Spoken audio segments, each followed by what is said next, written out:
So we should be live. Hello, everyone. It's the Jaded Talk number 24, and this is a debut because it's the first non-review stream. I'm once again joined by this individual. You can call this individual in whatever Damaged. you want. Damaged. That individual is damaged. We are joined by Pico. Mm-hmm. Hello, guys. And yeah, as you can see from the title, today we'll do a tier list about the almighty Bantam era, and we're gonna just recap the era and share our feelings about that because it's been a ride. I think that's a fair assessment to make. It's certainly had its ups and downs. Well, what was that, Fabi? You need to share. I can't tell. But yeah, I guess before we just jump into the tier list, do you guys have any, I guess, introductory thoughts about Bantam as a whole now that we are mostly, we haven't read everything, we haven't reviewed everything, obviously, but yeah, is there a summarized thought process you had with Bantam? This era annoys me so much because there's so much good in it. Mm-hmm. And then it just keeps tripping over itself all the time. Every book. Yep. It's what can you say? Mr. Leto, do you have anything to say? Not really. There was What is this era is certainly something. Yep. That's for sure. It is Matt Wilkins' favorite era for a reason. That It reason is. being barely any Mara Jade is in there. Mm-hmm. Yeah, I was about to ask, his favorite book is an NJO. I thought his favorite storyline was Legacy of the Force. It's not, it's NJO. Oh, it's NJO, okay. So then the entirety of NJO, not just Star Wars. Okay. I guess the rest of Del Rey was just that bad that it pushed it under. Reminder, Matt thinks Del Rey was not as good as Bantam as a publisher. Del Rey had big stinkers there. They had Plagueis, Kenobi. What the hell are you gonna do with those kinds of books? Matt Starr, who needs that shit? We'll get to it. I think when we're done, we'll get to it. Yeah. Start by peak. Peak. I want to peak by peak. Peak by peak. Yeah, I was about to say that. I think that makes even more sense. Yeah, I think I have the same thoughts as you guys. It's not technically the beginning of everything, but it's the big beginning as we know it is the Bantam era. It is what made Star Wars the EU into what we know it as today. Should we look at publication order? Just to see how it is. We could try and order these in publication order. That'd be fun. Yeah. Maybe okay. You have a timeline next to you because I have put them in timeline order, but maybe that actually makes more sense to. It is funnier to look at publication order because then you see the fuckery that was Bantam Publishing. Yep. So let's just pull it up here already. Wait, I have it. Okay. Mm-hmm. I guess we'll do the Dark Horse stuff last, and then Heart of the Jedi as well. Yeah. Dark Horse. Yeah, the Jedi Knight stuff, Dark Forces, and Lightsider. Oh, okay. Yeah, I thought you meant the comics. Okay. So the Jedi Prince is not on here, right? No. Sadly, okay. Because that came between Dark Force Rising and The Last Command. Oh, we could add another tier for Jedi Prince, to be honest. Probably, but Jedi Prince is not in that tier list, sadly. So, yeah. So the first books are indeed the Thrawn trilogy. Yeah. Okay. Champions of the Force are a full 3 to 4 hour land stream. 3 to 4 hour land stream. That's far quicker than Champions of the Force. So, that's an easy pick for me, to be honest. I'd rather not read 20 hours of JAT again. So what did you say? The beginning is Heir to Thrawn the trilogy. Empire. Exactly. Okay. So where is it? Here. Heir to the Empire. So it's the big beginning that everyone sort of knows. I think this B. book would be an. You think B, of course. I think an A would be fair. I don't know. What do you think? Basically everything came from this book. I think it introduces so much to the world that Everything that is worthwhile, at least. Yeah. maybe A Counterpoint. minus, because I agree that it's not written as well as its sequels. Yep. Yeah. So wait, we're gonna already, I think, create a new tier. Which we're gonna call A minus. I think A minus is fair. No. Fuck off. I love that book. I love the entire trilogy. I mean, I'm gonna be honest about that. But yeah, I'm gonna acknowledge that it's not perfect by any means. That's for sure. It didn't kill Akbar, and It didn't kill Akbar, which is I mean, some would consider that a minus. I am not of that category. But yeah, like, there's a reason. I mean, it's fair to always point out that this is not the first EU work at all. We have Splinter of the Mind's Eye. We, of course, have the novelizations. We have Marvel Comics, the early Del Rey books. But this is what made it into a this is thing. when they started trying to connect Yeah. everything. And I mean, there's a clear tone shift. You can see that if you read stuff like Han Solo Adventures, Lando Adventures, like, you know, the way that Star Wars was written, it was different.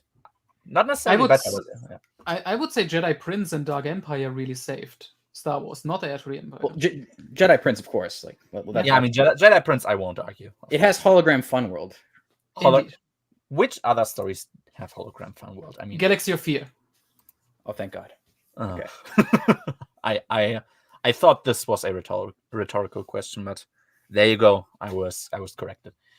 Yeah, I think I mean, it introduced my. I mean, that's pretty obvious. It introduced my favorite character here. I think Thrawn is, especially if we're going to look at the future of the era, has created one of the more competent villains. I mean, two of them even. Yeah, I think this is solid. There's Who's really the second villain? Yep. Who's the second villain? Oh, I mean, Pelion. Like, Pelion's a hero, though.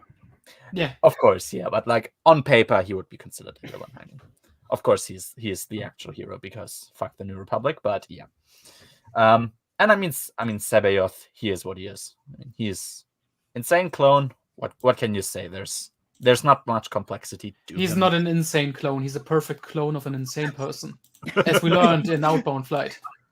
Oh, that's the Noah theory. I think Tyran has pointed out to me. That's not a theory. That's literally what it is, because Zahn is a terrible writer. Noah, you've told me a lot of things are what you say they are, and yeah, let's just say we'll get to Outbound Flight. We'll get to Outbound Flight. Yeah, 2 weeks, I think. We should. Yeah, probably. We have next would be this one, Dark Force Rising, I think. So, where do we put this? I think this is, even though I like The Last Command most, I think this is probably the best one. But yeah, what do you guys think? A or S? Maybe somewhere in between. S is only for like the ultra extremely good books. And I don't think Dark Force Rising fits that. It's great. It's the best of the trilogy, but I would give it an A. I like this book, but I haven't read it in a while. Same. I want to say S, but I don't know. Yeah, I think an A could be fair. Maybe an A plus. I'm not sure. Yeah, I mean the same. It's been like over 3 years at this point for me.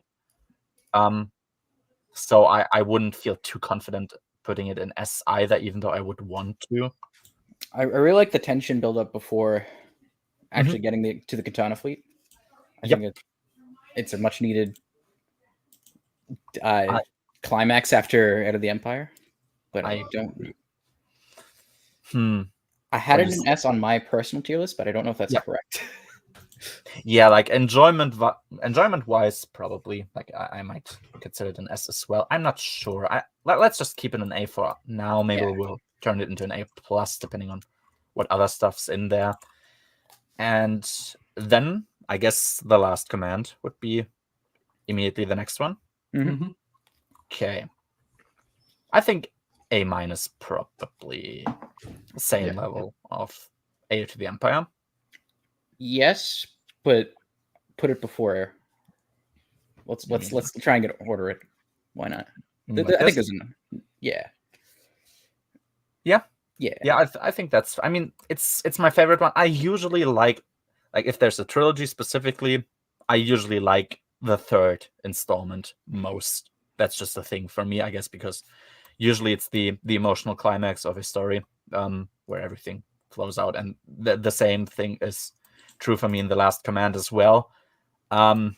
It kind of bullshits you with the ending. Unfortunately, this is not Zan's fault. It yeah, we've spoken about this a lot of times. That's I think we should try and keep it to what has come before, and any context. So if anything comes after and ruins something, we can mention it, but I don't think we should change the grade from that. No, yeah, I mean, I didn't I wouldn't consider this influential on the rating, but it's just like I feel the need to mention it. But yeah, we're gonna speak about this for other books, definitely. I think so. Yeah, The Last Command. I mean, it ends. If we just consider it the way that it stands on its own, it ends in a pretty cool way. With Luke, of course, now wanting to rebuild the Jedi Order. Mara is joining him. He gave her his father's lightsaber as like a token of friendship, more or less. Here, I acknowledge the fight that you fought with me here, and have this just as a future promise. You don't need to join me now. Maybe at some point you'll reconsider about your possible Jedi life, and then she follows along with him anyway. And yeah, I think it's probably fair to put it on the same level, even though I like it the most, I think. Hated the Honogor plot in Dark Force Rising, made him quit the EU before. What? Yeah. Imagine the thing you quit on is the Honogor plot line in Dark Force. Really? I mean, hey, I guess he has high standards, but I like that plot line. I blame Zahn. Yeah, he didn't read Young Jedi Knights before that, so yeah, that's fair. I mean, if Zahn would have read Young Jedi Knights before writing Dark Force Rising, then a lot of the problems would have been corrected, I'm sure. And now, publication-wise, the next book Bakura is The Truce at Bakura. Truce at Bakura. I think this is a B for me. I'd say high B. Like B plus. It's very well written. I could be. I can be convinced of an A minus, just so we don't have to add another tier. Yeah, I would say A minus. Yeah, it's a better story right after Endor than Javas of Doom, so it should be put higher. I mean, I guess so. Yeah, I would put it on the lower spectrum of A minus. I think that's fair. It's very well written. I will give it that. It's technically well written. It gets the characters more right than many of the later books. Yes, it gets credit from me for making the least obnoxious Luke love interest besides Mara, which is Gariel. Gariel is actually a nice character. I actually really like Gariel. Yep. She's a nice character that you know that nothing's coming out of it because the Thrawn trilogy exists and she's not present. But you could safely root for her and be satisfied with something happening with her. She's a nice character, and considering the alternatives, especially, she's pretty nice. I think I'm not the biggest fan of the Siruk just as an enemy faction, because I think their essence transfer. I guess I don't like essence transfer just as a concept, whether it's done well or not. I guess I'm just not the biggest fan. Yeah, but at this point, it's kind of too late because the Dark Empire has already come out. Yeah, true. So that is true. It's part of the universe. What I appreciate about them is this book is doing something very different, and they are very different faction. Because I'm gonna agree with Matt Wilkins on this one. It would have been just easy to make a story right after Endor, where it's just Rebels versus Empire. But no, she brought something new in. I agree with that. I just think it's hilarious that like most of the books that are about to come that we're about to talk about are also not the Empire as the enemy faction. Yeah, and that hasn't saved those books either. Mhm. But Next yeah, book? no, I think, It's already time. yeah. Let's just wait. Yeah, just a moment here. No, but I agree. I think it's true. Yeah, essence transfer has been inserted into the Star Wars timeline. That's a thing that you have to accept.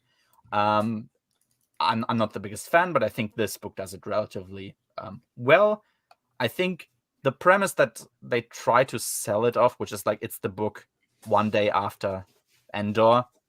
I'm not sure that there's a lot done with that, even though it to me it seems as though it's a big part of this book's marketing. It almost works against it, to be honest. Yeah, because it sets expectations that like don't really have anything to do with the book, in my opinion. But for what it is, it's pretty good actually. I have to be fair about that. Okay, next one. What is it? Jedi Search. Okay. Jedi Search. Where do we even start? It's gonna get the highest ranking in the trilogy. Yep. I think E tier. Do it. Yeah, I think E tier. Mm-hmm. Jedi Search. It's the best JAT book, which is about the amount. Like this is the amount of praise I can give this book. What a mess of a story! Like the amount of plot lines that it introduces is criminal. The quality-wise, the best plotline is Lando and the blob races, which is really, really horrible. It's, dare I say, it's where the characters are most in character, because like Lando there is just, I mean, himself, and 3PO is kind of himself, I guess. Like they're not doing a lot there, but that's really it. But dude, Kessel is one of the two places next to Yavin for which I hoped they blow up at some point, because I started hating that planet. Yeah, the Kessel plotline, I mean, it's shit from beginning to end. Duel is never an interesting character. He never was. He never will be. And he's also a rapist.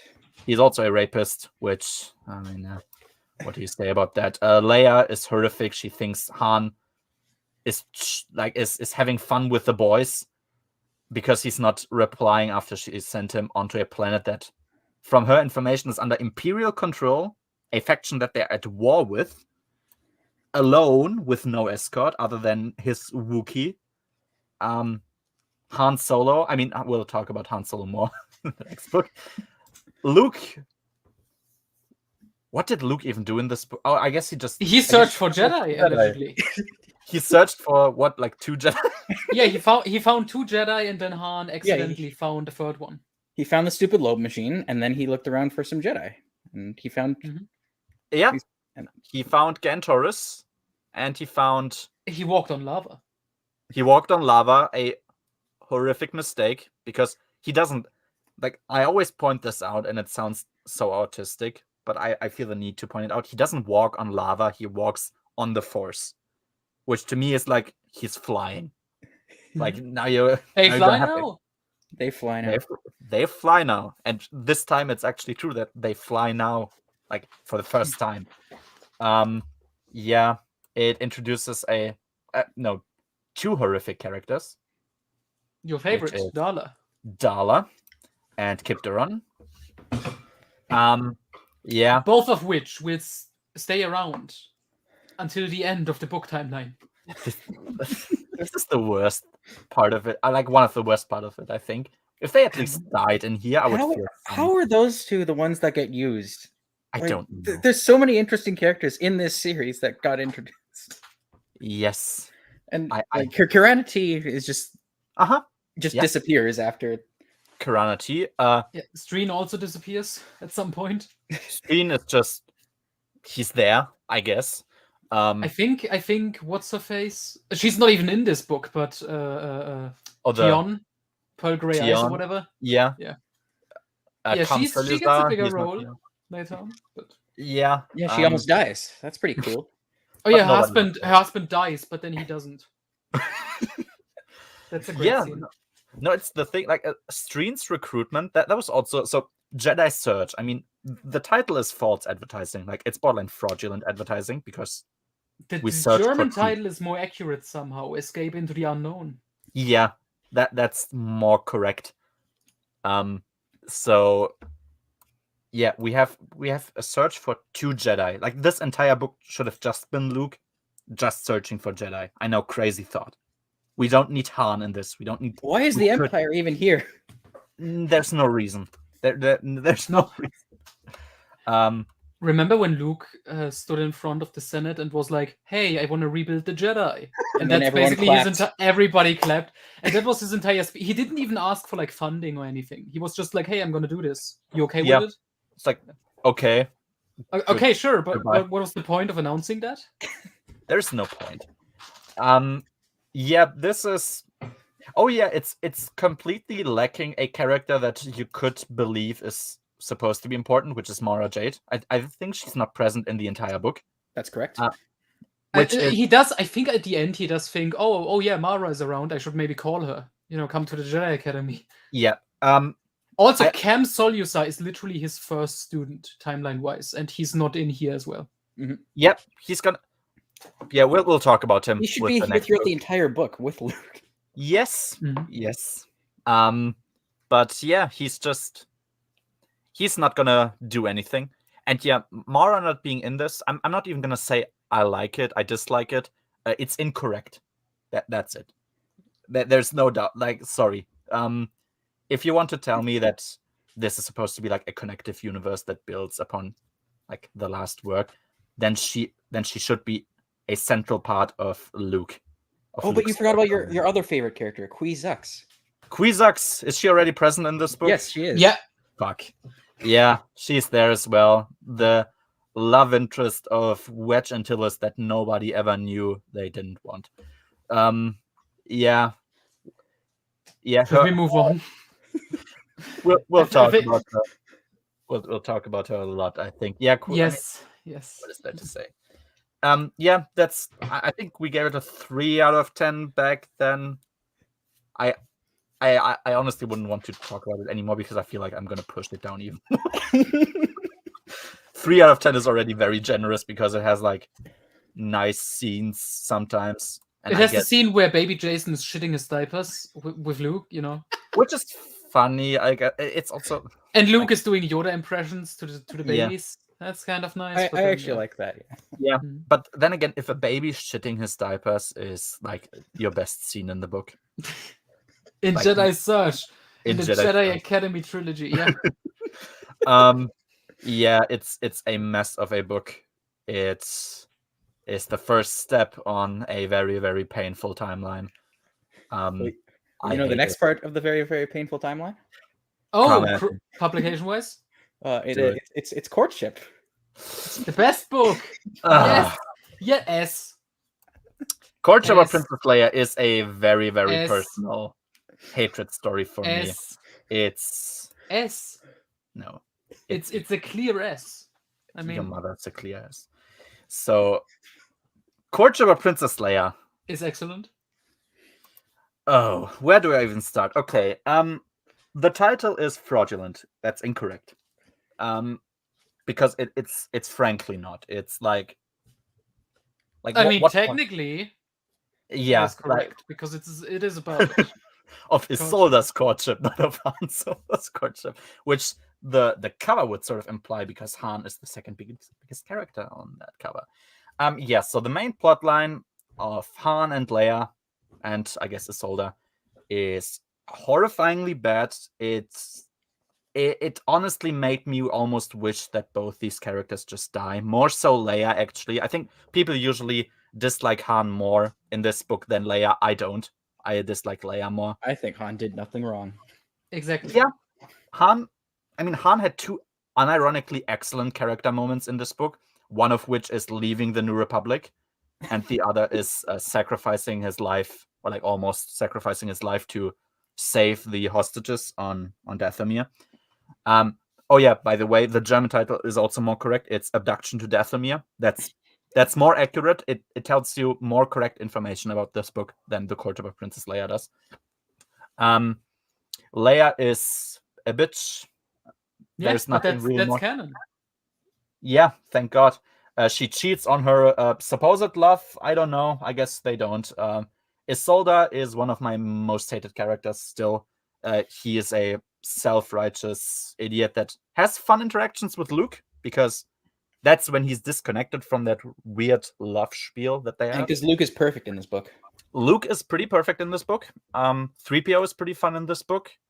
Lando is not present, I think, right? I don't think Lando was present. I don't think so. But you forgot the entire story has the comedy feel to it, and it has no, it does not. That's a lie. Yes, it is a straight up comedy. It was intended as one. I don't care that it was intended as one. I didn't laugh, but I loved it when Han won Dathomir in a card game. Oh yeah, that happened. And then he showed it to Leia. Hey, I won a planet. And then they discovered, it's in Singe territory, and she was like, "Well, thanks for nothing, asshole." Yeah, she was really, really impressed and had dollar signs in her eyes until she realized it's in Imperial territory, and then she was like, "Oh, yes, better luck next time." Yeah, it's. I think Fabe is correct, by the way. Oh wait, I haven't seen the. Of course, yeah. True, but unrelated to that ranking.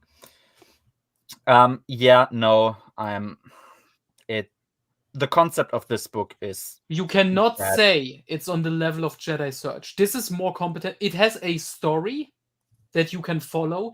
It has... Yeah, but do you want to It has so many things. Okay, think of it this way. It introduced Dathomir, Singe, the Hapens. Which, okay, maybe not the Hapens, because... the Hapens are very, when you talk about courtship, does it... Like, every time you talk about courtship, does it make you want to lower your grade like Jedi Search? Yes. Okay. I mean, for me, like, I recognize that I'm the biggest hater of this book, I know. I don't think even those who are negative towards this book don't hate it as much as I do. And it's a personal hatred that I have to say. Yeah. At least D, I would say. You can't say Dathomir isn't fun as a culture, what he introduced here. And when they're on the planet, it picks up. Yeah. I remember liking Dathomir. It has weird like world building implications at times, because like first of all, like Tenennial apparently is as good in using telekinesis as Darth Vader is, which I don't buy. And apparently Palpatine was afraid of Githzerian, which I also don't buy, like that culture. That entire culture. But I think you can chalk that up to like when it was, one, when it was written, and two, I think that information came from characters and not objectively.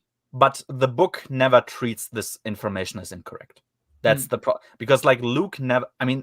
The information that Tenennial is better telekinesis than Vader comes from Luke, and Luke has experienced both of them using telekinesis. So if anyone's gonna judge it correctly, other than the narrator, it's Luke. And the Githzerian Emperor, I'm not sure who introduced that information. It was somebody.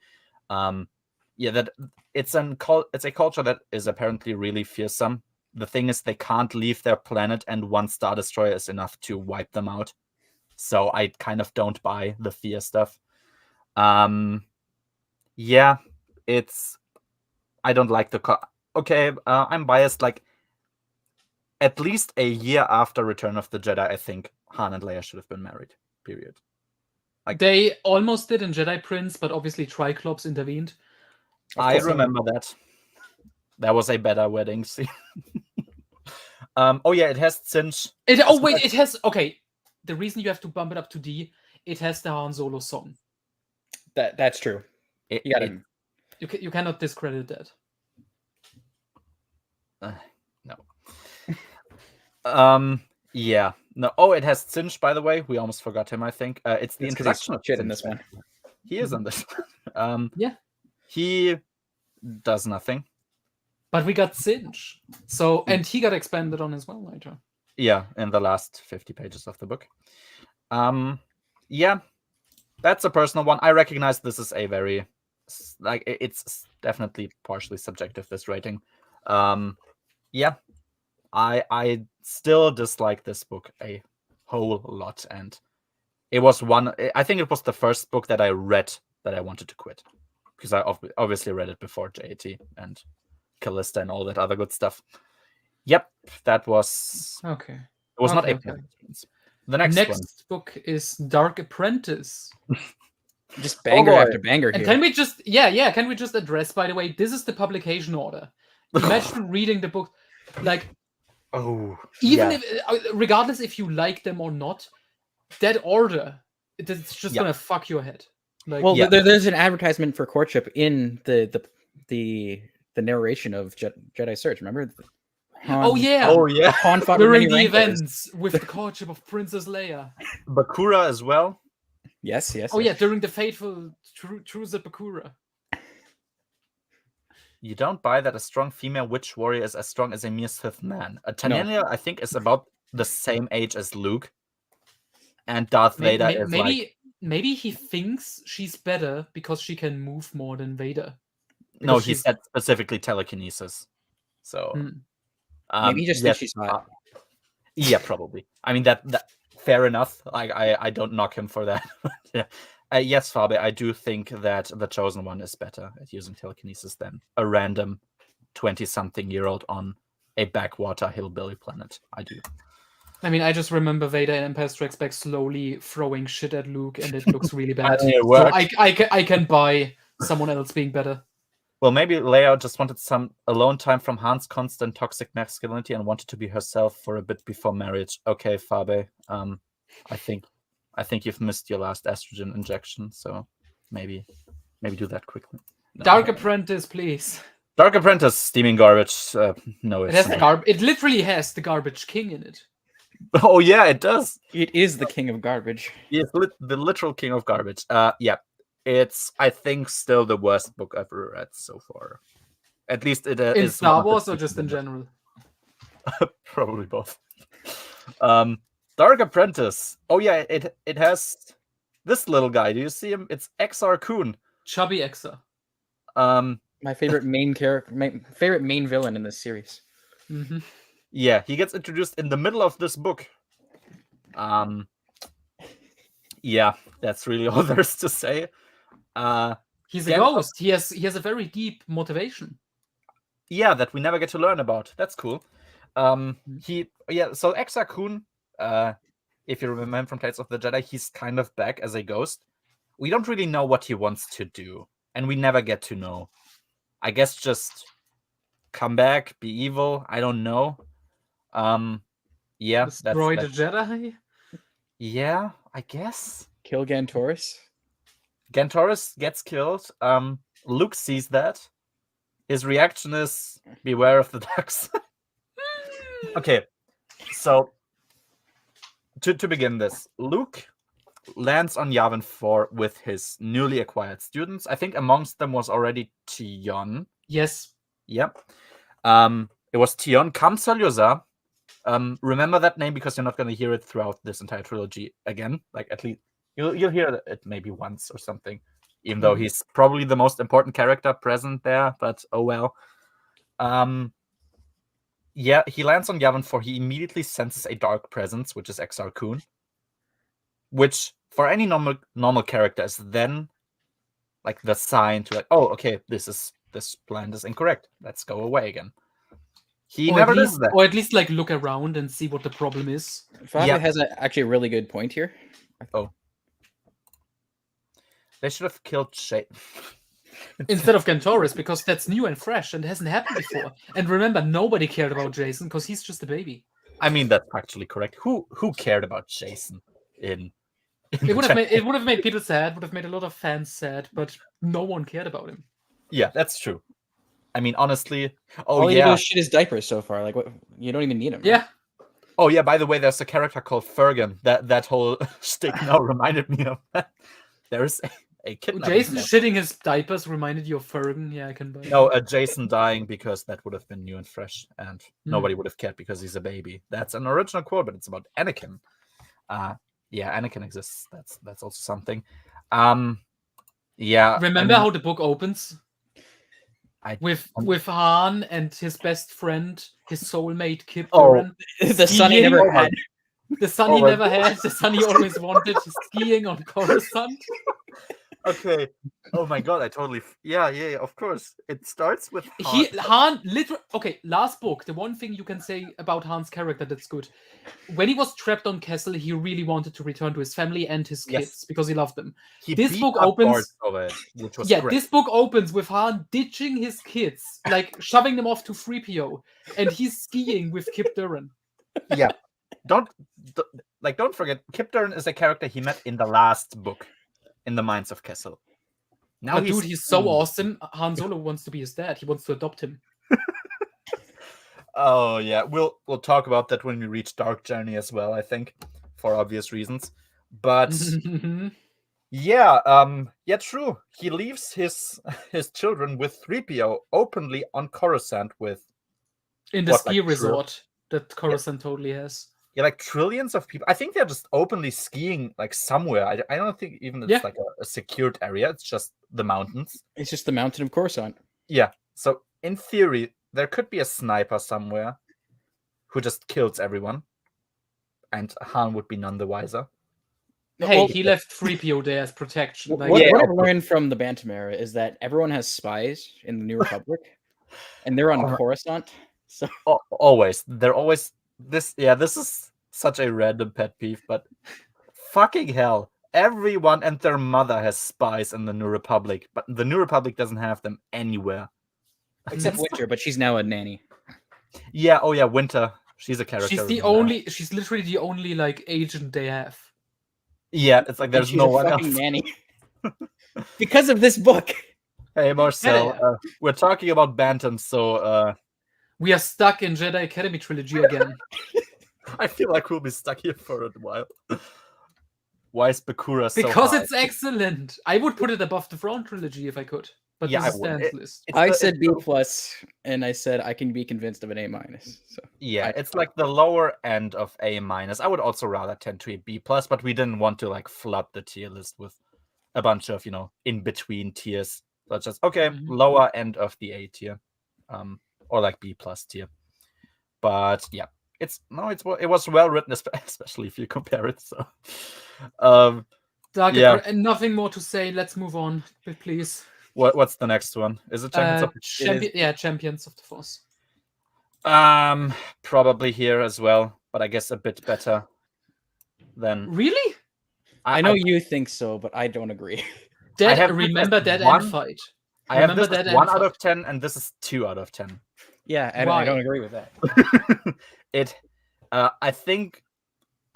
I mean, even though it's kind of a bullshit arc to begin with because it's a character that's mind controlled, I think the Turpin thing was, it was like okay enough, where it has like what a glowing review.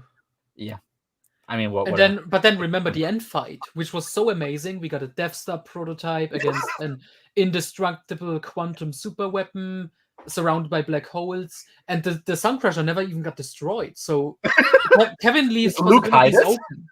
Yeah, Kevin left possibilities open for a sequel. Darla escaped.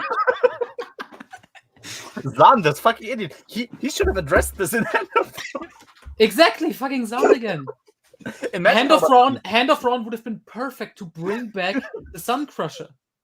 Like, fuck the information thing with the Hand of Thrawn building. Why not bring in the Suncrusher as Thrawn's secret plan B? Oh, man. Thrawn knew about it the whole time. That's why the Empire didn't know. Crispin, I think it's even above at some point. Yeah, you would put it that low, Marcel? Yeah, exactly.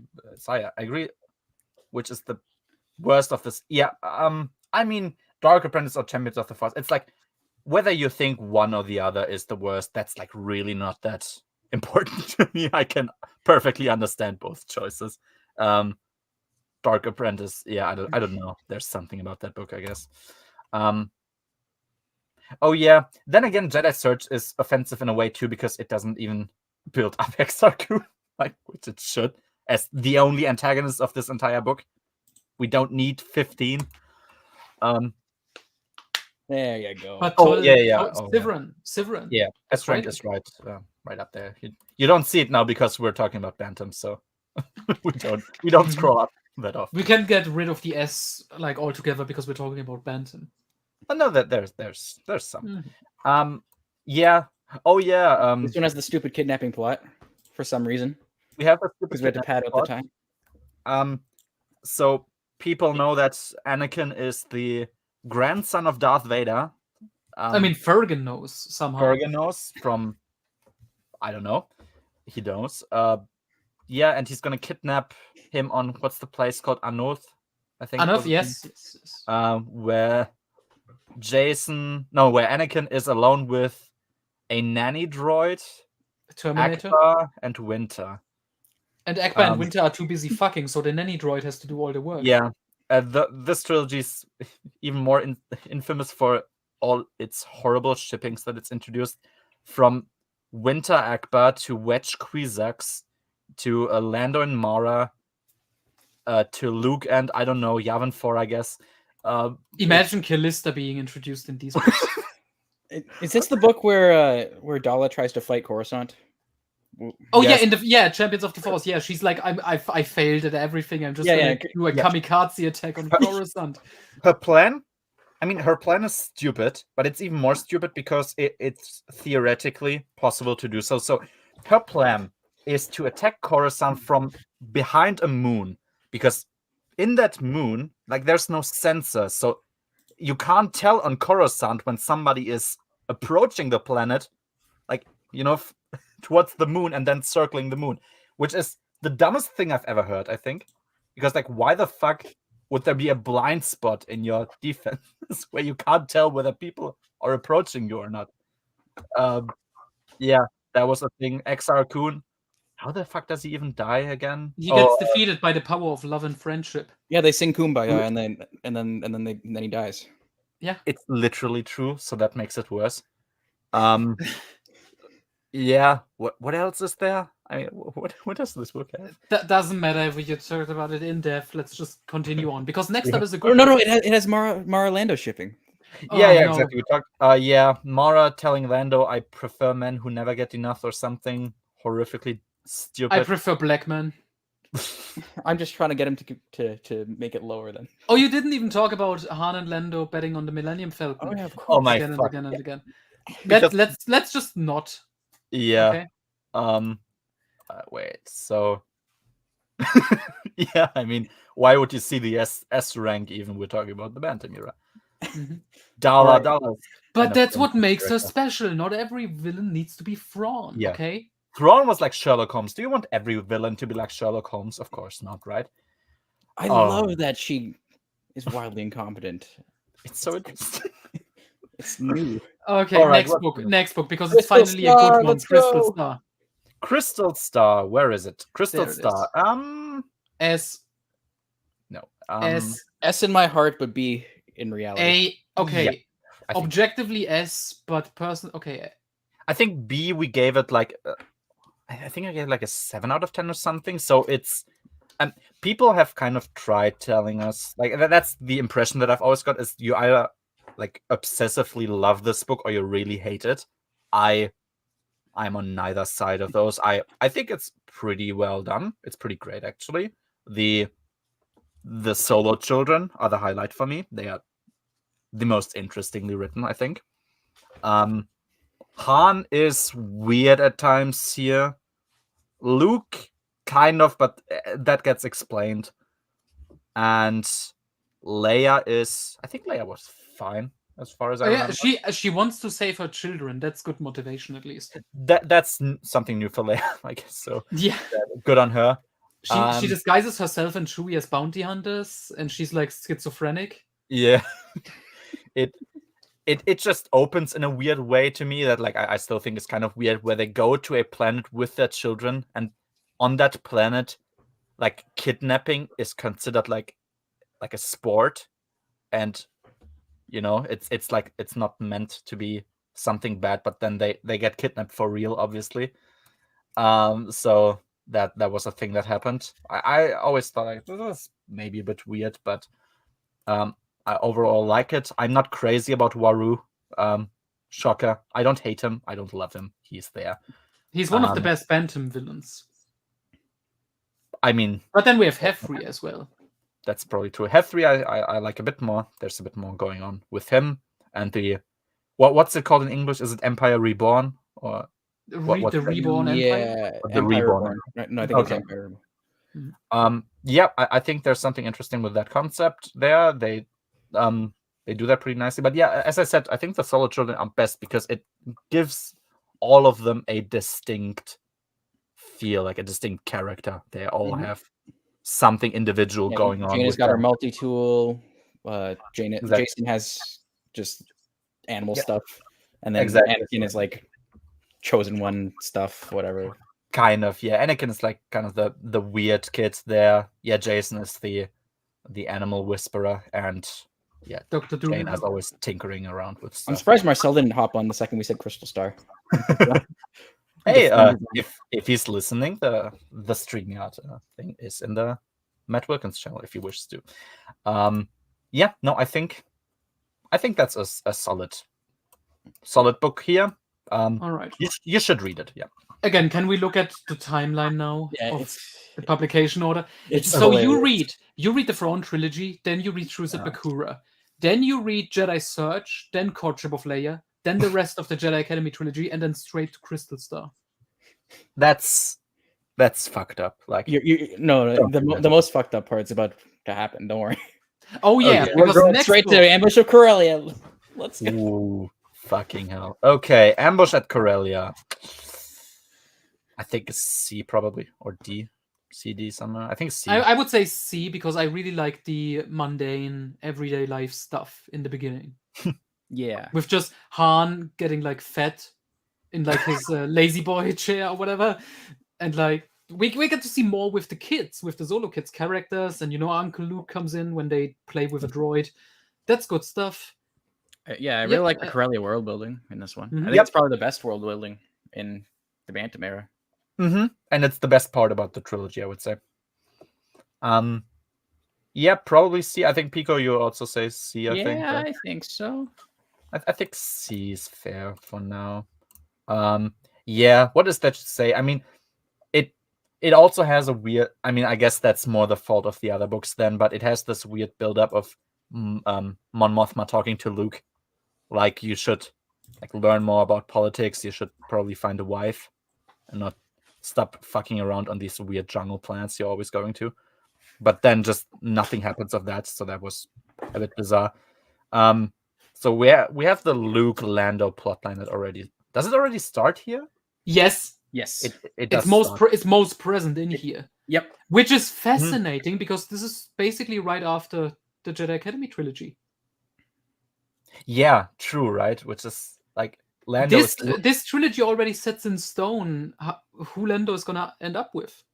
Yeah, and like it's weird, yeah, because it's more fascinating when you look at the next book. Yeah, those other books really try to convince you that this is a thing that's gonna happen now, and then you just randomly, before some of them even come out, you just have this book where Luke and Lando literally go wife hunting. Mm-hmm.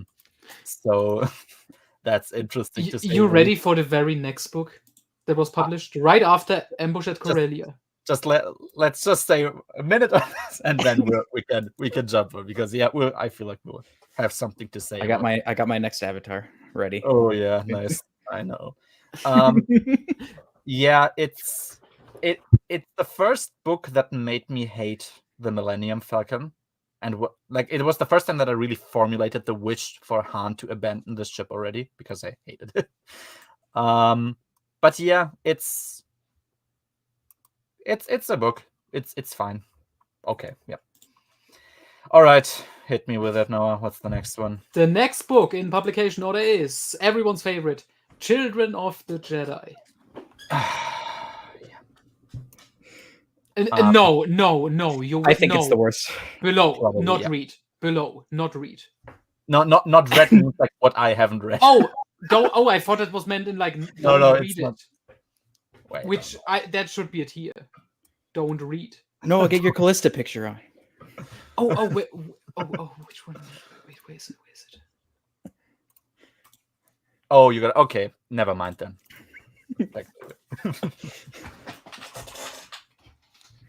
Look at Wait, this. hold on. Amazing. Wouldn't you trust her with? Wouldn't you trust her with writing the love of Luke's life? Oh, of course. There's a certified hood classic there. I remember this avatar. It gives Peak me male body. Oh man. Okay, yeah. Children of the Jedi is definitely bottom of the barrel. Dark Apprentice, at least like the prose is readable. That's something I'm willing to give Kevin. His prose is perfectly like fine. Children of the Jedi is like the most baffling book I've ever read in my life. I've never been so confused with what was actually going on in a book. Where do we even begin with this? I don't know. Gamorrean smut. Gamorreans, yeah. Barbara Hambly has this weird thing where she really, really wants you to know a lot about Gamorreans, especially about the amount of tits they have, the size of their penis. What else? I wish I was joking, but that was a thing that happened. We need Maxwell. Oh yeah, we need. He would have to have his his picture next to Barbara Hambly as his profile pic for this. But yeah, it has probably the best comparison I've ever read in my life, which is meteors touching each other with the, what was it? Silent awkwardness of two ex-fiancés at a party or something. It's Great we prose. have reached Great levels prose. of the English language I didn't think were possible. I had to ask Americans and British people back then when I read it if that is like something that makes sense, and it wasn't. What quelle surprise? Yeah, I don't. I'm not confused about that. Yeah, it introduces. I think, Callista? yeah, the worst love interest of Luke. I think. She is trapped in a computer. Luke Can we falls just on- get straight to the point that Luke Skywalker is an incel, please? Luke Skywalker is indeed an incel. One of his students is goaded into committing suicide because she lost her RoboCop boyfriend. And Callista takes over her body and slowly morphs it into her own. The first reaction Luke has to that information is cocking his head back and yelling yes into the sky. Like, not even an ounce of sadness that his perfectly healthy student just committed suicide. Oh yeah, don't forget this student has amazingly hot legs. That's important. Dude, she explicitly gave her life and her body so that Luke could fuck her corpse, and she in the afterlife would be reconciled with her RoboCop boyfriend. Who's like Yeah. 50 years older than her. That RoboCop thing it always struck me as sad because like the last chapter before we know that she committed suicide, it looked like she accepted that her RoboCop boyfriend is just not a human anymore and it's fine. But then she kills herself anyway. It was like there was almost something you could kind of call an arc there until there wasn't. Yeah, we have, what are they called? Even Ismarin, like mother and her child there. Eric Ismarin, aka Eric Ismarin. And Roganda Eric, Ismarin. the drug addict teenager who can control starships with his mind. Oh yeah, that was a thing. Remember that? I mean, I guess he was just building up on what Champions of the Force kind of set up. I don't know. Yeah, that was a book that happened. What else is there to say? Okay, next book is Assault at Salonia. I don't remember in which order we ranked them. Did we? I think this one was the worst, probably. So like probably a D tier-ish. Yeah, this one also brings in Mara. It's a lot of the same as the first one, but it brings in Mara and kind of doesn't make any sense. Yeah, I think in this entire book, Han is just crawling through tunnels with Salonians, as far as I remember. So he literally, Horn's wet dream. yeah, I mean, at least Cornhorn smashed some pussy for that. He just crawled through there and gained nothing out of it. Yeah, it has Mara Jade. It bullshits you about Mara Jade, where the book tries to convince you that she could actually be the villain. Like that. No, sorry. Like I mean, even forgetting that, of course, I know what happens afterwards and that she isn't a villain. Never at any point was I convinced that this is a possibility. The thing is, the book is convinced. And it's fine to introduce like information into a book which is incorrect, like for a purpose. But if the book treats information as though it's correct, then like you don't get any points from me. It's invalid. And yeah, this book starts it and there's really nothing happening. I don't know what there is to say about this book. Nothing's going on. I mean, this entire trilogy, we've all agreed it has the plot for one book stretched out to 3 for no reason. Yeah, nothing to add there. That can Next book is Tales of the Mos Showdown Eisley at Cantina. Tales of Mos Eisley, but you haven't read it, so Tales of Mos Eisley. He's got to shove it into haven't read. Yeah. So then it would be Showdown at Centerpoint. Did we rank this higher than a Slotted Solar? I don't know. I think so. I think so as well. So I guess it's a bit better. Yeah, there is a Showdown at Centerpoint. That was pretty quick. It was there. That's what it she was said. there. It has this character called Tendra. I don't know if you've ever heard of her. She's like traveling through space, basically for the entirety of this trilogy. Which is about the most relevant that she's ever going to be. So there you go. Is there anything else to say? Gary returns. Gary returns and dies. And then she's died, yeah. And then her daughter is an orphan, and Luke is like, oh shit. Hello, Greyholm. Hey, we put it in B tier. That's a very positive tier, and we praised it. So don't judge too harshly. Yeah. That's really Draken is revealed to not be the main villain, but actually controlled by like other people that never show up. Yeah, and he's also not the villain because he's right. So the Salonians, they had this interesting thing that was set up in this book, which I'm still baffled by. So they have like these super weapons on their planet, and like these repulsors, and it's a rogue group of Salonians that's occupying them on Salonia. And the Salonians are not going to attack them, but they're like going to try and talk them out of it. And I think that like we can't talk to them with too much pressure because they might like either die of shame or commit suicide if we do. And so in the end, they were like, "Can we buy this repulsor from you?" And they're still like, "No, you can't, but you can buy the manual from us so you can use the repulsor on another planet." And I've never heard something so stupid in my life.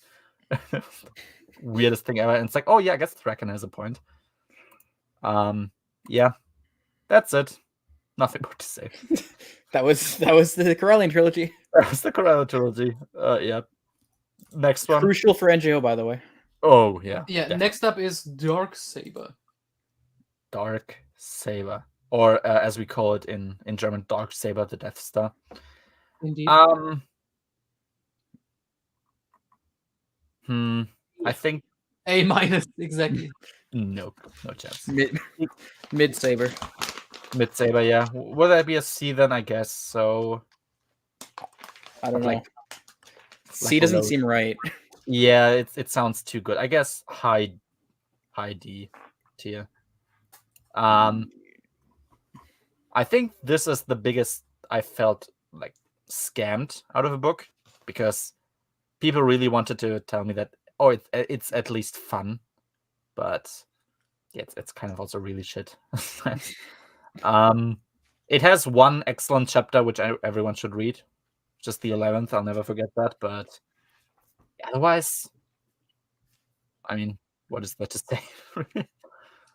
It's Kevin trying to be not Kevin and failing. That's true. He because saves it all for the back third, and just like Mhm. goes full Kevin. Yeah, like he's not Kevin for like the first half or the first 2/3, and then he like it's a house of cards and immediately breaks down towards the end. We had the most epic boss battle in Star Wars history, which is Callista versus Dala. Which we all wanted to see. No, like not just Callista versus Dala. It was Callista versus Dala on a Super Star Destroyer that was falling into Yavin. And the thing is, Dala didn't die, Callista didn't die, and Yavin wasn't destroyed. So it's like the biggest L fight in history. It's so sad. They could have all just died and take the entire planet with them, but they didn't. And that makes me so incredibly sad. Yeah, it's basically the book that already breaks up Callista, which of course speaks to her popularity because she needs to be written out immediately in the next book after the one that she was introduced in. Thank fuck for that. Yeah. What? Oh, Next yeah. one? One thing, it has Dala and Pelion guessing all the Imperial, like, warlords, which sounds cooler than it was because it wasn't cool. Yep, next one. X-Wing, Rogue Squadron. Rogue Squadron. Hey, that's good. F. No, I think B is probably fair. It's just a normal, solid book. It's not too crazy. It's not too like it's not over the top interesting, but it's nice enough. I almost want to say B- because it gets so much better. Yeah, that's true. I think we can like put it. Right. See, that's incorrect. So yeah, we can like a bit below Crystal Star. You mean above? Or yeah, below. Yeah, there you go. Right. Yeah, I think I missed. Yeah, that's Yeah. like it. So yeah, a bit below Crystal Star probably. I guess it might be the weakest Rogue Squadron book. I think I'm not sure, but yeah. I go back and forth between that and Back to War, but I don't know. Yeah, it's tied for me as well, somewhat, but yeah, one of the two has to beat it. You ready for some whiplash? Oh. Oh, wait, Tales from Jabba's Palace would be First. next. But Okay. then Before the Storm. Ooh. Yeah. Crisis. Black Fleet Crisis. Where was this one? I think I honestly forgot in which order we ranked them. I think this one was. I think that the middle one. Yeah, I think this was the middle, and then the second one was the worst, and then the third one was the best. Yeah, I think so too. Yeah. Probably here. Like I think below these two, probably. I don't know. Yeah. I mean, what is in there? It introduces another filler arc, which becomes the best part of the book, which is Lando, Lobot, R2, 3PO, following a ship of the Keller. It has Lobot in there, which is already kind of revolutionary, I guess, because that didn't happen for quite a while. Yeah, it has Leia with what's the fucking idiot's name called? The Yevithan leader. Nick. Was it Nick something? I don't know. Nick. Let's just call him Nick. Yeah, so it has Leia like talking to the Yevithans, and it was one of her worst characterizations, and she's had plenty of horrible ones, but yeah, she was pretty bad in that part just to get the conflict going. It's one of the plenty books that you get where the New Republic is just kind of a shit organization that deserves to fall apart. Yeah, Luke is there. He's gonna become the worst part of the entire trilogy, like at least his plot line, because he gets introduced to the other most insufferable love interest that he has, which is Arcana. Yeah, she sucks from beginning. Apparently she's flexible though. She isn't really flexible. We know that because she's not a love interest until Troy Denning retconned her to have fucked Luke. That's incorrect. I'm always there when it comes to making fun of Denning, but the trilogy very, very clearly implied that they fucked. It literally, it's terribly written, but it literally says they haven't done the last step. They just fell asleep together. I think they woke up naked next to each other or something. No, it wasn't naked. I reread it, and Luke says like they hadn't gone the full way, which means I don't know. She just gave him a blowjob or something. But no, I honestly remembered otherwise, but that's not that important anyway. that's also how I remembered it for the longest time. But I think it's just the scene is terribly written. I mean, that's correct, definitely. Yeah, there's not a lot. It's the next book in line, which sets up that everybody hates Han, even though he literally hasn't done anything wrong. Yeah, there you go. Nothing more to say. Next one. Shadows of the Shadows of the Empire. Empire. We can talk about this one, Noah. Yeah, We can gaslight him. No, not S. Okay, after it is Wedge's Gamble. Wedge's Gamble. I think this was my favorite one. It's probably not the best one, but I don't know. Where would you guys put it? A minus. B. I think Better A- than Rogue Squadron, at least. That's for sure. Yeah. I think Wedge's Gamble is right here for me. Yeah, it was my favorite one because like the whole infiltrating Coruscant aspect. I mean, it didn't have a lot to do with X-Wing per se. It was just the X-Wing characters doing that. But I just love that. And also, of course, I think that it's here in the end that it's revealed that the Lusankia, first of all, is a superstar destroyer and it's on Coruscant. I think it was here, right? Yeah. Yep. It's my favorite one. I don't think it's the best one, probably, but I really like it, and it was a big improvement to Rogue Squadron, that's for sure. Next one. Yeah. Next one. Shield of Lies. I think that was the worst one. Yep, probably like D tier. Yeah, I think the lowest tier.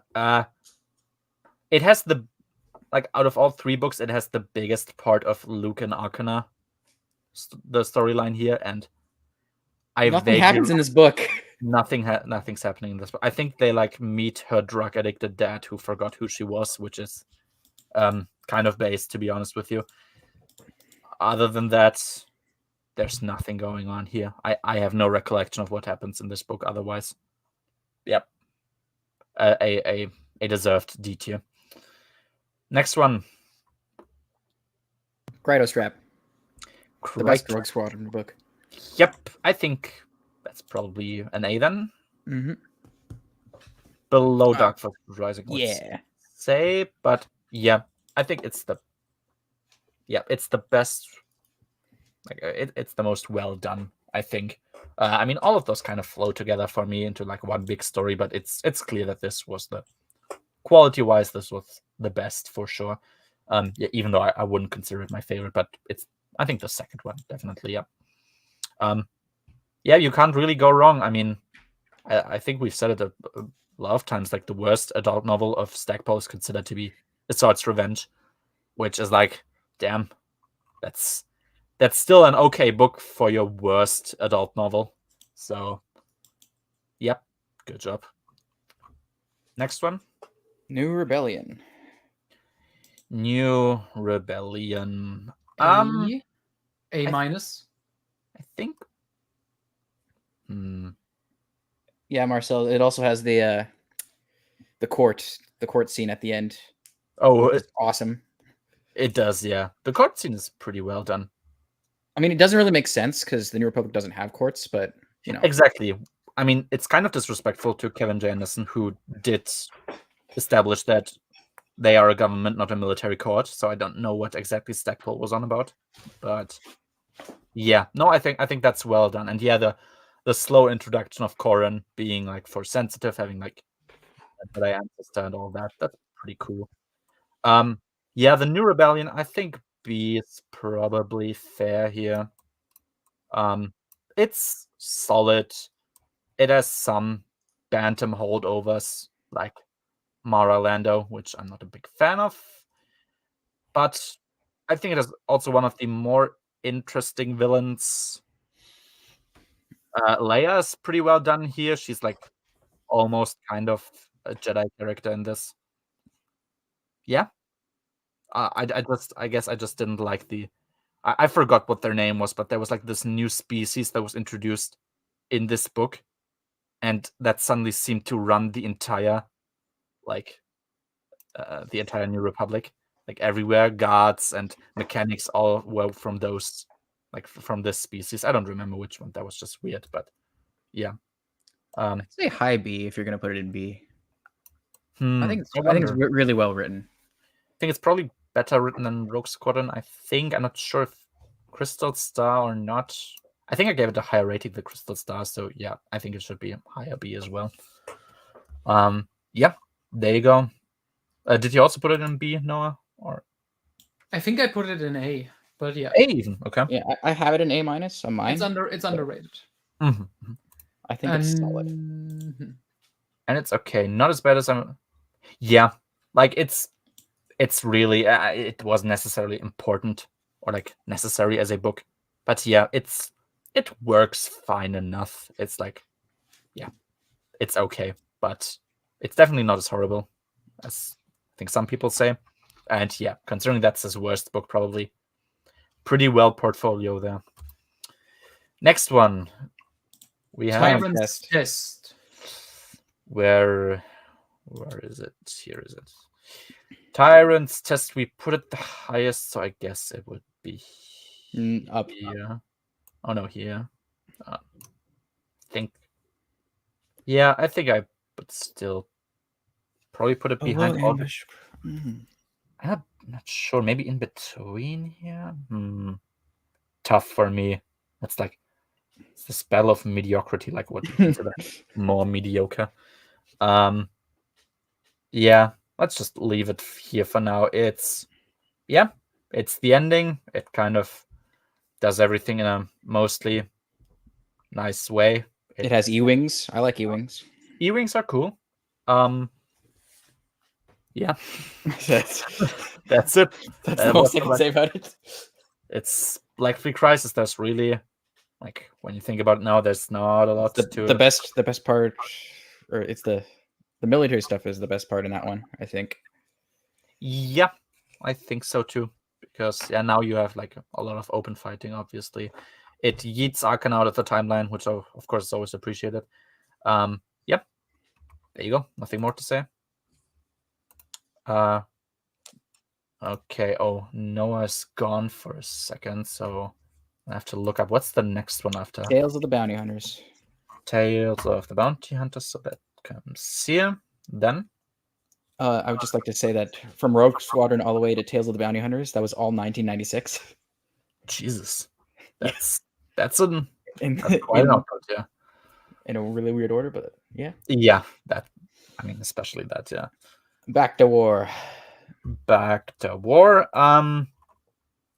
It's the contender for the weakest Rogue Squadron one. I think I would put it below Rogue Squadron because it has this bizarre thing where, like, I'm not sure if it happened in Krytos Trap or Baghdad War, where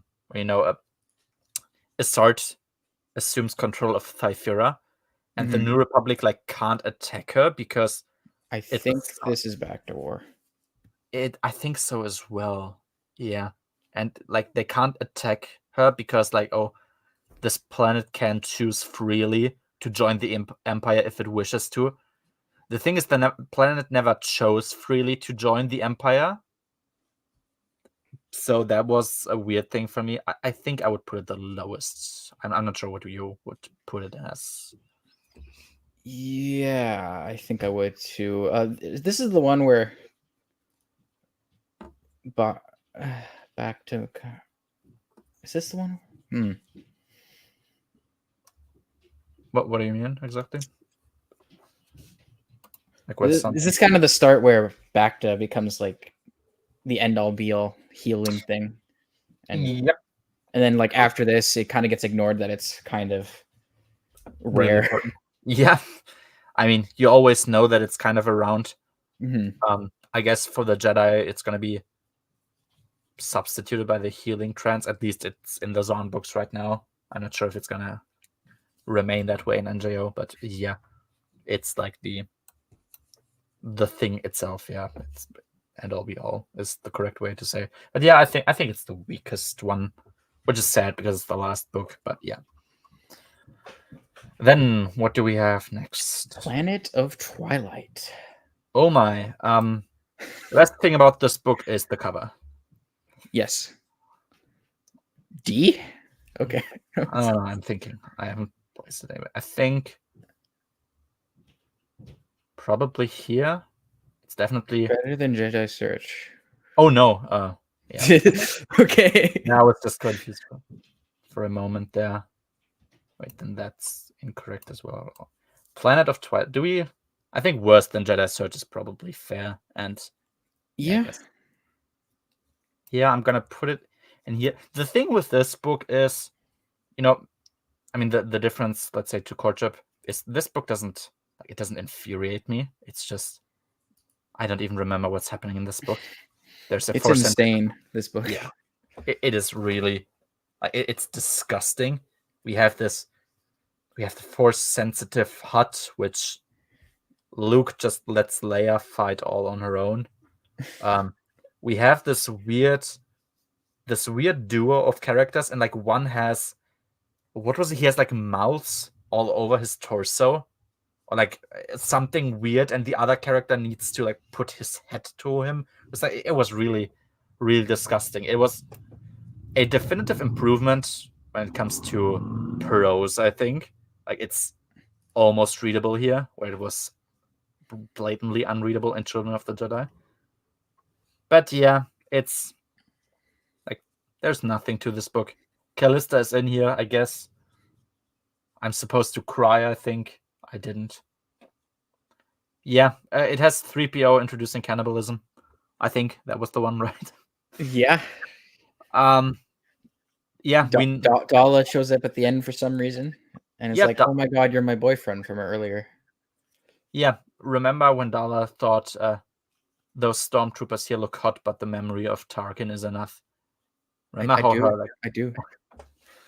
Remember how her secret ex-boyfriend from the academy never was like a factor in this? I do as well.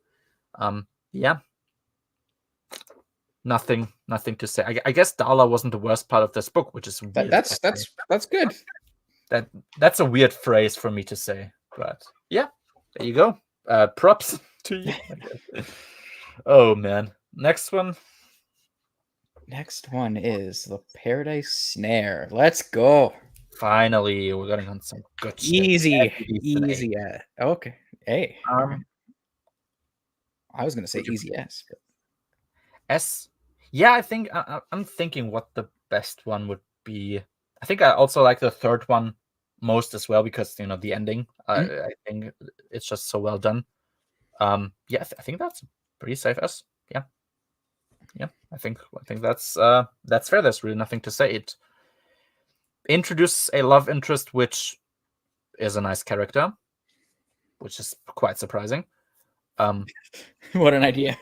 Yeah, you can do that. It's possible in theory. What did I return for? Paradise Snare.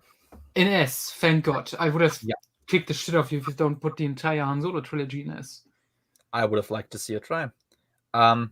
Yeah, it has an interesting set of side characters. We have, I forgot his name. He was the Togorian, I think. Mur, yeah, the cat species. We have Bria, of course. She's pretty great. Han Solo. It's a nice like intro story because like when you go back and watch like the Solo movie, it seems so like, okay, we have a checklist of stuff that needs to be in here and we need to check everything in like 2 hours. It feels less, like on the nose when they introduce his like quirks, his characteristics in this trilogy. And yeah, it's pretty fantastic overall. There's really nothing more to say here. Next one. Hutt Gambit. I think this is probably I think it's the weakest of the three. Yeah, like there has to be a weakest, so I think that one's a safe choice for me. Is it S still? I'm not A sure. plus plus plus plus plus plus plus. Yeah, it's like here, like upper How end. dare you? S minus. S minus, like basically. Yeah, we don't need like minus and plus for everyone, but yeah, it's basically S minus A plus because it's still pretty fantastic. It's just there needs to be one weakest in the trilogy, and I would consider that one the one. Yeah, This one has connections to the Lando books, which is always good because the Lando books are amazing. pretty great. Yeah, it has the Dark Empire girl and the Crystal Star girl, right? Oh, it does. Yeah, Sala from Dark Empire Yeah. and Xaveri from Crystal Star. And Vima Daboda cameo. Yeah. It does, yeah, that's true. A Vima Daboda cameo that makes sense, unlike the JAT one. You can do that, yeah, instead of having her be on a mine in Kessel, which I wonder guess what she was arrested for. Like for drug use or something. Being a homeless. Hobo, being a hobo on Nashada. I mean, that should be a crime, to be honest with you. And I guess at some point she just broke out. Cool, I guess. Good on her. Yep. There you go. The next one. Spectre of the Past. We're just hitting banger after banger now. Jesus. Spectre of the Past. Where is it? They're really ending strong. Good job, yeah. Bantam. It's a pretty safe A for me, I would say. Yeah, I agree. I think is it better written than Gambit? It might be like right behind there, like here somewhere. I'm not sure if it's in front of or behind. I think it's a bit messy, but that's because it's a prologue. Yeah, it's basically maybe behind Dark Force Rising. I think that's fair. Yeah, because Dark Force Rising is a bit more structured, I think. But I mean, Spectre of the Past, it already starts to do what you really want to, which is to look over the entire Bantam era and basically delete everything that just plainly sucks. It gaslights you about what happened with Callista, which is always a plus. It does, because it's technically a problem with the book, but I don't care. Yeah, true. Because the truth is, sometimes the truth isn't that good, actually. Sometimes it's good to be gaslit because the alternative is so much sadder. Later, you have to. I'm just looking at the list. Sorry, because we're talking about the Bantam era, and like the last couple of books, pretty much all bangers. Yep. And I just realized how many books came out in 1999. Yep. We got 1, 2, 3, 4, 5 Bantam books and 2 Del Rey books in 99. Nice. I mean, yeah, that was quite an output there. Like you had a lot. You had a lot going on when you read that at that time. Yeah. Look at 96, Bantam 96. Look at 98. Wait, if we count the YA books, we have 1, 2, 3, 4, 5, 6, 7, 8, 9, 10, 11, 12 books. Jesus. That's a tight schedule. Yeah. But yep, Spectre of the Past, exactly. It basically gaslights you into just accepting a more comfortable truth about the Bantam era. Which there was a reason for all this. Yes, it's like, okay, I know you. Stones to start fixing Luke. It does. Luke is a character that has like purpose, more than room temperature IQ. You know. Yeah. Leia does something crazy from this book on, which is use the Force. I know that's bizarre for the daughter of Darth Vader to do, but there you go. Something that was set up back in the Heir to the Empire and Dark Empire, you know. Yep. Something that was never used again, really, because she always had something else to do, like fly around in her own spaceship or learn Salonian or be a politician. All of those useless fucking bullshit things that she did instead of just doing the one useful thing that she could have done from the beginning. But oh well. Yeah, a comfortable A. Well done. Next one. Wraith Squadron. Wraith Squadron. No. Tales from the Empire is before that. Oh, of course. Sorry. Yes. Tales from the Empire. That is a happened red for me. Wraith Squadron easy S. And on that note, that entire Wraith trilogy is an S, by the way. And Starfighters. On that note, I'm gonna drop out. Oh, okay. By the way, did you even notice the new name? Your new name? Wait, I haven't. No, I did. Yeah. Bantam. Oh yeah. I mean, that classic example of a Bantam. It tells you everything you need to know about Star Wars. I mean, to be fair, he has read all of these books once when they came out, and then he made reviews for them 20 years later. And then 23 years later again. Exactly.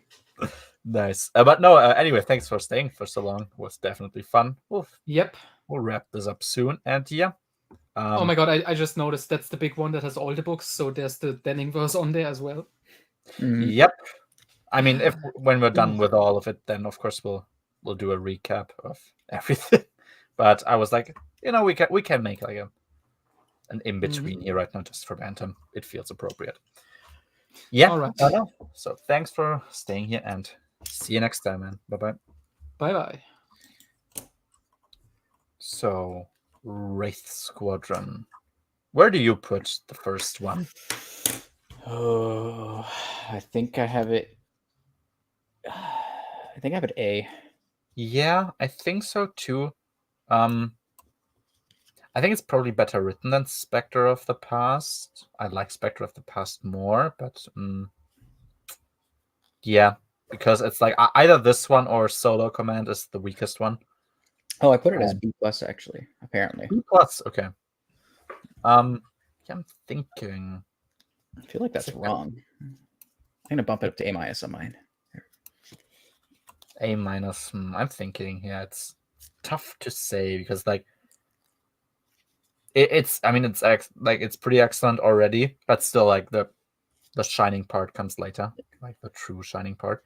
It might be like high A-, low A. Yeah. Somewhere around there. I think it's probably better than yeah. Wait, where is it? Why is Dark Force Rising now? Did it just swap those out? Fucking hell. Yeah, it's probably like the highest of the A- tier. I think it's probably better written than Last Command and Heir to the Empire. So I think that's an appropriate ranking here. Yeah, I mean, Rogue Squadron is like the more serious, like really military style book, like the Top Gun of Star Wars, as it's called sometimes. Wraith Squadron is much more like humorous. It's more character focused, whereas like Rogue Squadron does, I think, a better just story, like just from a story point of view, it does more, but the characters are like more individual in Wraith Squadron. So it's pretty excellent there. The humor is fantastic. Yeah. Great book. Nothing more to say. The next one is Rebel Dawn, easy S. Rebel Dawn is a pretty easy S. Below the first one, I think. Although I like it more because the ending is just the ending is perfect. Yeah. It was like, oh my god, they really did that. It was even like, remember the Boba Fett scene right at the ending, which was also in the Mos Eisley Cantina? It was like, damn, Boba Fett can be a good character. Like, weird. That can be a thing. that's something that's possible. I didn't think this was possible. It was how to do fan service right, I think. Yeah, I think so as well, because it's Han screwing over Lando accidentally. Exactly. Yeah, I mean, no fault of his own, but yeah, he was a bit clueless there. But then, of course, everything's gonna change after A New Hope. So it's a pretty great ending. But yeah, the first one's probably the best one, just from the way it's written. Yep, awesome trilogy. Can't go wrong there. Next one. Go read it if you haven't. Yeah, definitely. I, Jedi. From a feeling standpoint, almost S, but we have to be fair. It's probably somewhere around here. High B, A-, maybe? I think so, yeah. I mean, even though I want to be fair to Truce of Bakura, I still do think other books. I think it's better than Truce of Bakura. Yeah, honestly. is it better than Wedge's Gamble? I think not, probably, because Wedge's Gamble has no baggage that it needs to deal with, whereas iJedi does. And I mean, yeah, that's the choice the book made. I think it was a good choice, but of course it taints your book immediately because it's built with a subpar storyline. I think here is probably the correct one. Yeah, this is what you should read instead. So the JAT garbage, that is the alternative. It has surprisingly great like Force Jedi training, Jedi fight scenes, which is kind of not to be expected because you have this guy who you brought on to write like, essentially the Top Gun of Star Wars, and then you have him write like Jedi stuff, training, sparring, and it's like unironically better almost. Yeah, the thing that knocks it down is, I mean, obviously the story that it just has, because it can't just openly retcon everything and say like, tell you things that clearly didn't happen. But yeah, it was one of the like lights at the end of the tunnel while reading Bantam, because it's like right in the middle of unadulterated garbage. So good job on writing this book. That was highly necessary. Yeah. The back half is a bit strange though, I think. Yeah. The like Tavira, the interactions with Tavira, we spoke about those. They are a bit weird at times. I understand what he was going for. There was an explanation for it, but I mean, still, it was really strange. And yeah, I think the retconning JT part, the first half, is definitely the one that I prefer, and I also think it's better because yeah, this like this point in the timeline is so messed up. It needs some recontextualization for you to like not think Luke is, I don't know, a psychopath. So yeah, he was doing the Lord's work with that. Oh well. Next one. Which Mandalorian armor. This one, I think, right? The Vader one? I believe so. Yeah. Red. Don't know. Iron Fist. Iron Fist. The best one, I would say. Yes. And where I think I would. Is it? Yeah, I'm thinking S. Fuck it. I think an S2. Is it better than Rebel Dawn? I don't think this is Alston's best X-Wing book, so I'm not sure if I want to put it above Rebel Dawn. It could be. I don't know if you would say it's better than Rebel Dawn. It's tough. Nah, I don't think I would. I don't think the next so one might be though. I'm not sure. Sorry, not the next one. Yeah, exactly. But the next Alston one. But I like the next, yeah. Yeah, but I mean, it's great. It has very, very emotional moments. Obviously, still character focused. They are great, and I don't want to talk about them too much. Read those books if you haven't. Yep. Next one. Vision of the Future. We're the biggest fans on the planet of this book, so yes, I would. I would consider it the best tier, to be honest. Yeah. Is it before or behind Iron Fist? I think it's more satisfying than Iron Fist, but I don't know if that makes it better. Yeah, that's my dilemma with it. I would like satisfaction-wise, it would be like here. But yeah, is it better written? It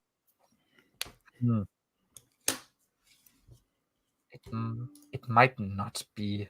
I'll keep it here for now. I'm open to it being before Iron Fist, but yeah, probably not further than that. It's my favorite book so far. I mean, Medstar is still there, but this is my favorite book because yeah, this is pure satisfaction if you've had a very, very mixed relationship with Bantam so far. With mixed, I mean insanely negative. It puts everything into place where a more healthy timeline can grow out of. because I think it's not unfair to say that the timeline was kind of in shambles. Like everything was just going back and forth. And sure, there was like a somewhat clear through line, but there's so much stuff like that's in there like 3-4 times. Like things repeat or things get ignored or blatantly. I think like it should have been extended to a trilogy, and we wouldn't have had that problem. Yep. I think it's which pretty is clear. which is in German. So Yep. there you go. I mean, but it's just like split up in the middle. Yeah, I think less people would complain about it like in the English sphere if they split it up in English as well. Because yeah, it's 2 parts in German, obviously. Like The Admiral's Wrath is the 3rd installment, which is my favorite part. So like the second part of Vision of the Future, because of course that's where everything is set and done and finished. It of course has the same ending as The Last Command, like the same line at the end, which is just perfect. That's exactly how you want to do it. Yeah, excellent book. Read it. But again, it doesn't kill Akbar, so it doesn't kill Akbar. Of course, big L, because that's what you want to do in a book, obviously. Yeah, there you go. What's afterwards? Slave Ship. Yep, not read. Bye-bye. Solo Command. Solo Command.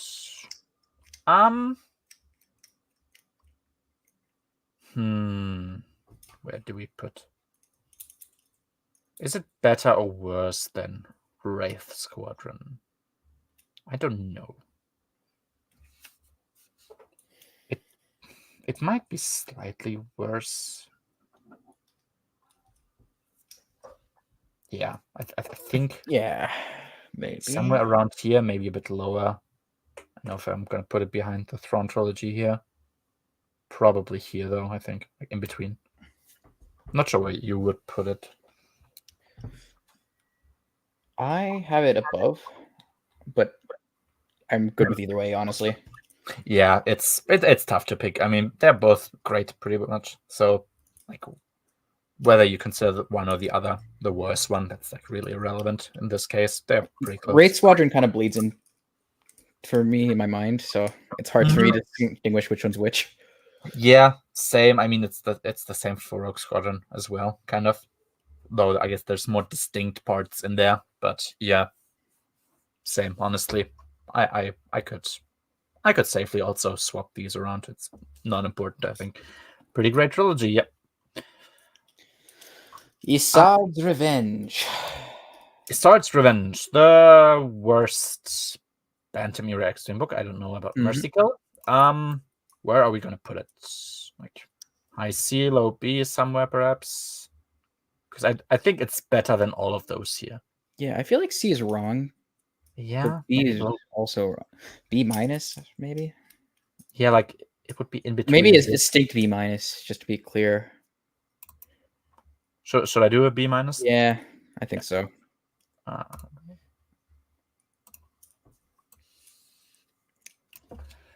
B minus. Yeah, I think it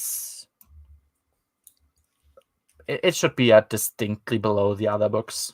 So that's kind of where it deserves to be. But like when I look at these, I'm like, Assad's Revenge is better than all of those. But yeah, it's the weakest, probably the weakest Stackpole book. I mean, I'm missing 2. I don't think I'm gonna believe that they are worse. They're not. Yeah, I rather suspect I'm gonna believe that they're his best, which everyone seems to agree on. Yeah, Assad's Revenge. It's kind of a weird one, also bizarre premise. It has Borsk failure being beaten up by Booster Tarek, which is like the most fun I had in a long time. Yeah, no, it's fine enough. You can give it a read, I think, and not be too bothered by it or too impressed either. It's okay. It's there. It's there.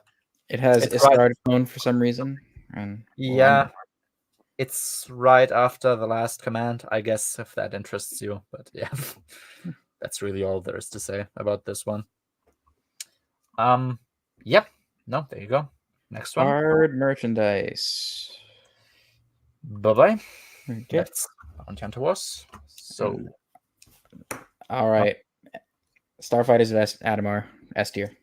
That is an easy S tier. It's the best Alston one.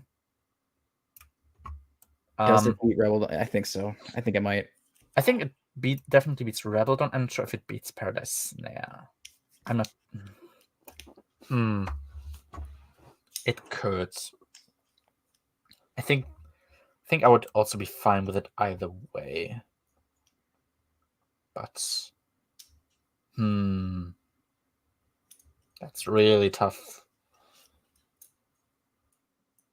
I mean, Aduma's more like I have more recollection of that book because it's not been such a long time since I've read it compared to Paradise Now.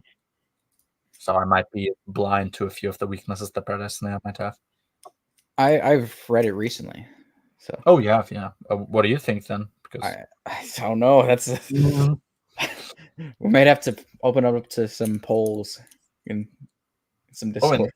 Oh yeah, that would be interesting actually. Yeah, we could do this. I think. God damn it! Yeah, I don't know how to decide. They're both pretty excellent. Like Starfighters. I mean, it's kind of goofy at times, but that's the charm of it, and it's not stupid. Tough. I'll just put it in between for now, and maybe I could see it beating Paradise Now. I think that wouldn't be unfair necessarily. Yeah. And then the last one is Tales of the New Republic. Tales of the New Republic. Bye.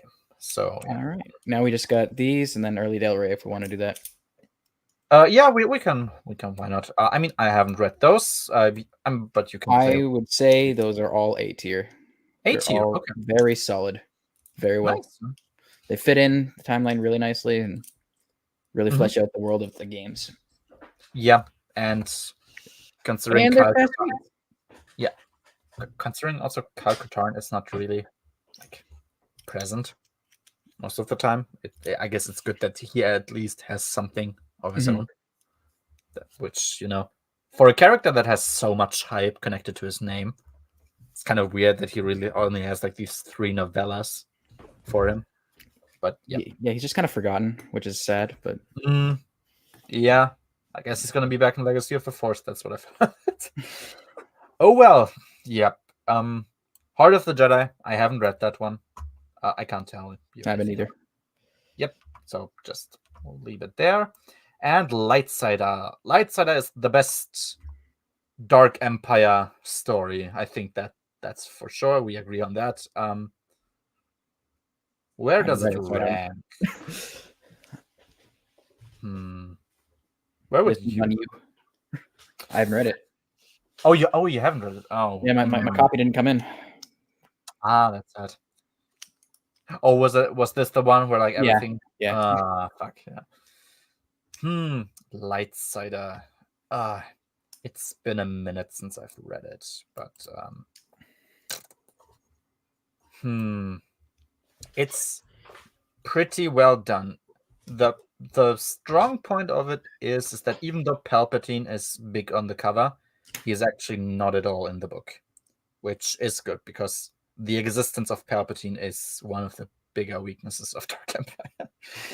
So that is good. It has it introduces Kam Solusa. It introduces the game of Lightsider, which is pretty interesting. Kam Solusa is it's an interesting character in general. Unfortunately, he really has nothing going for him in especially the trilogy where it should be, which is the JAT. Yes, where would I put it? I think lower B tier is fine. Like, I don't remember too much about the Lightsider game, like if that was well done or not. I just remember it was interesting. It was like cool and new enough. Yeah, one of those spots. I think I'll leave it here for now because, yeah, Not enough memories anymore of that, and yeah, it's pretty well done though. You should give it a read. I mean, if you I want to. yeah, I want to read it physically. yeah, I understand. I read it on my phone. It sucks ass reading on my phone. I hate it so much. I can't concentrate when I read on my phone. But yeah, I mean, if you care about Dark Empire, you should read it, because I mean, I guess you wouldn't want more of it. And if you don't, like we do, you should also read it, because it's the best story there is, and it kind of ignores a lot of things that are like going on in the comics. I mean, of course, it references everything. It's right in the middle there. The story's connected to it, but yeah, like the things you would really dislike about the comic, if you do, are not badly done here. So that's it for the Bantam era. Now let's just do the early Del Rey stuff. Wait, no, that's a short story, I think, right? We have. So it's going to be the original trilogy novelizations, the Splinter of the Mind's Eye, and then Lando. Flamewind of Ocean is the first one I found here. Yep. I think that was my favorite one.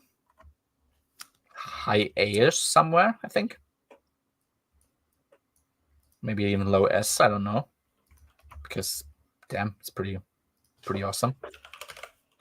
Where do you put it? Let me double check on which one's which.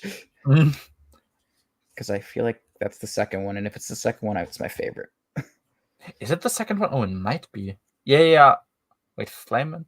Oh, Mind Hub of Sharu, that was the first one. Yeah. Okay. That's the second one. Okay, no, then I think was Flame I think it was my second or my third. I don't know. But yeah, where would you put this one? That one's my favorite, and I think let me just check my tier list, because I actually made one. Yeah, exactly. Flamewind, I did put an S. Put it in S. Okay. And it's the only one I had an S. But It's I remember we were different on this one. So yeah, I think because Flamewind was Mind Harp was my favorite one. I'm not sure if Flamewind was number 2 or 3. I think it was number 2 actually. So low S, high A. I think I would probably put Mind Harp in S and maybe like very high A Flamewind. I think that's where I would be. Is it better than Hut Gambit? Would you consider it better than Hut Gambit? I don't. Dark I mean, wait. Did I? Hold on. I guess if you only. I did consider it better, but I don't know if you would. I don't know if I would either, but it's been too long since I've read Hut Gambit. I mean, I probably like a lot of those. I definitely like Spectre and Dark Force Rising more, just because it's like it's the characters I care most about, the place of time I care most about. But I think quality-wise, I can see it being at least here. I feel like I think that's it's really well written. I think it is, yeah, and I think this one fits the most out of the three. Like easily without doing a little jostling around. Yeah, probably. I think Starcave has a few issues. Starcave gets talked about. Flamewind and Mind Harp are pretty. I mean, Mind Harp odds is a bit crazy, but it's with the shrinking stuff. Yeah, with that whole weird and that the hall that is speaking to them. I think that was there, right?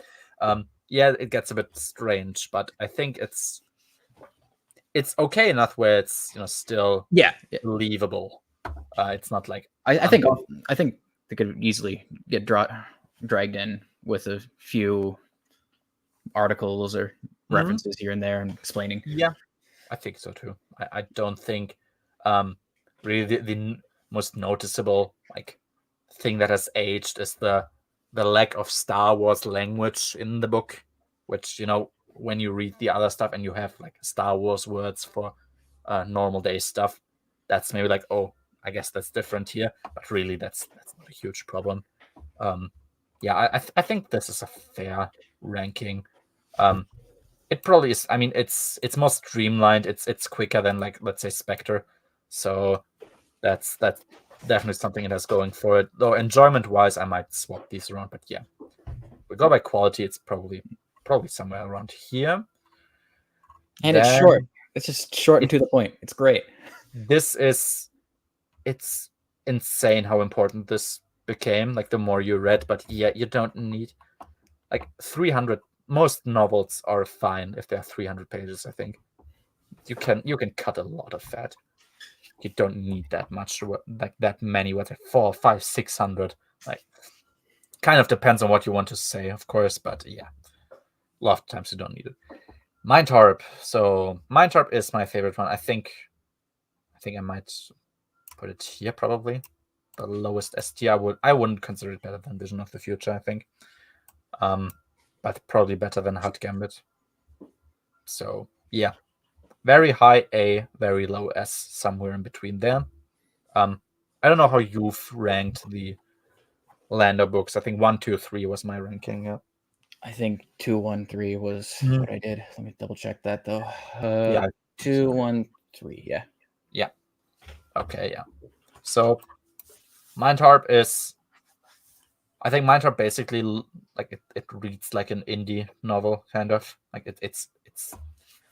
I don't know, the concept of like a forgotten, lost civilization, and there's like this artifact that you need to find, and you're like going in these weird temples and underground.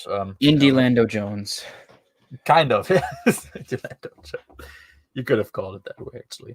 No, it's it's pretty fantastic. So we have, where is it? The Star Cave of, oh god, what was the name? Thunbaka? Thunboka, yeah. And I think Thunboka was like just the word for Star Cave, so it was Star Cave. Yeah. The weakest one, it gets weird at times. It has, I mean, it's a meme from Rebels. It has the hyperspace whales here. They are kind of OP. I don't know where to put it though.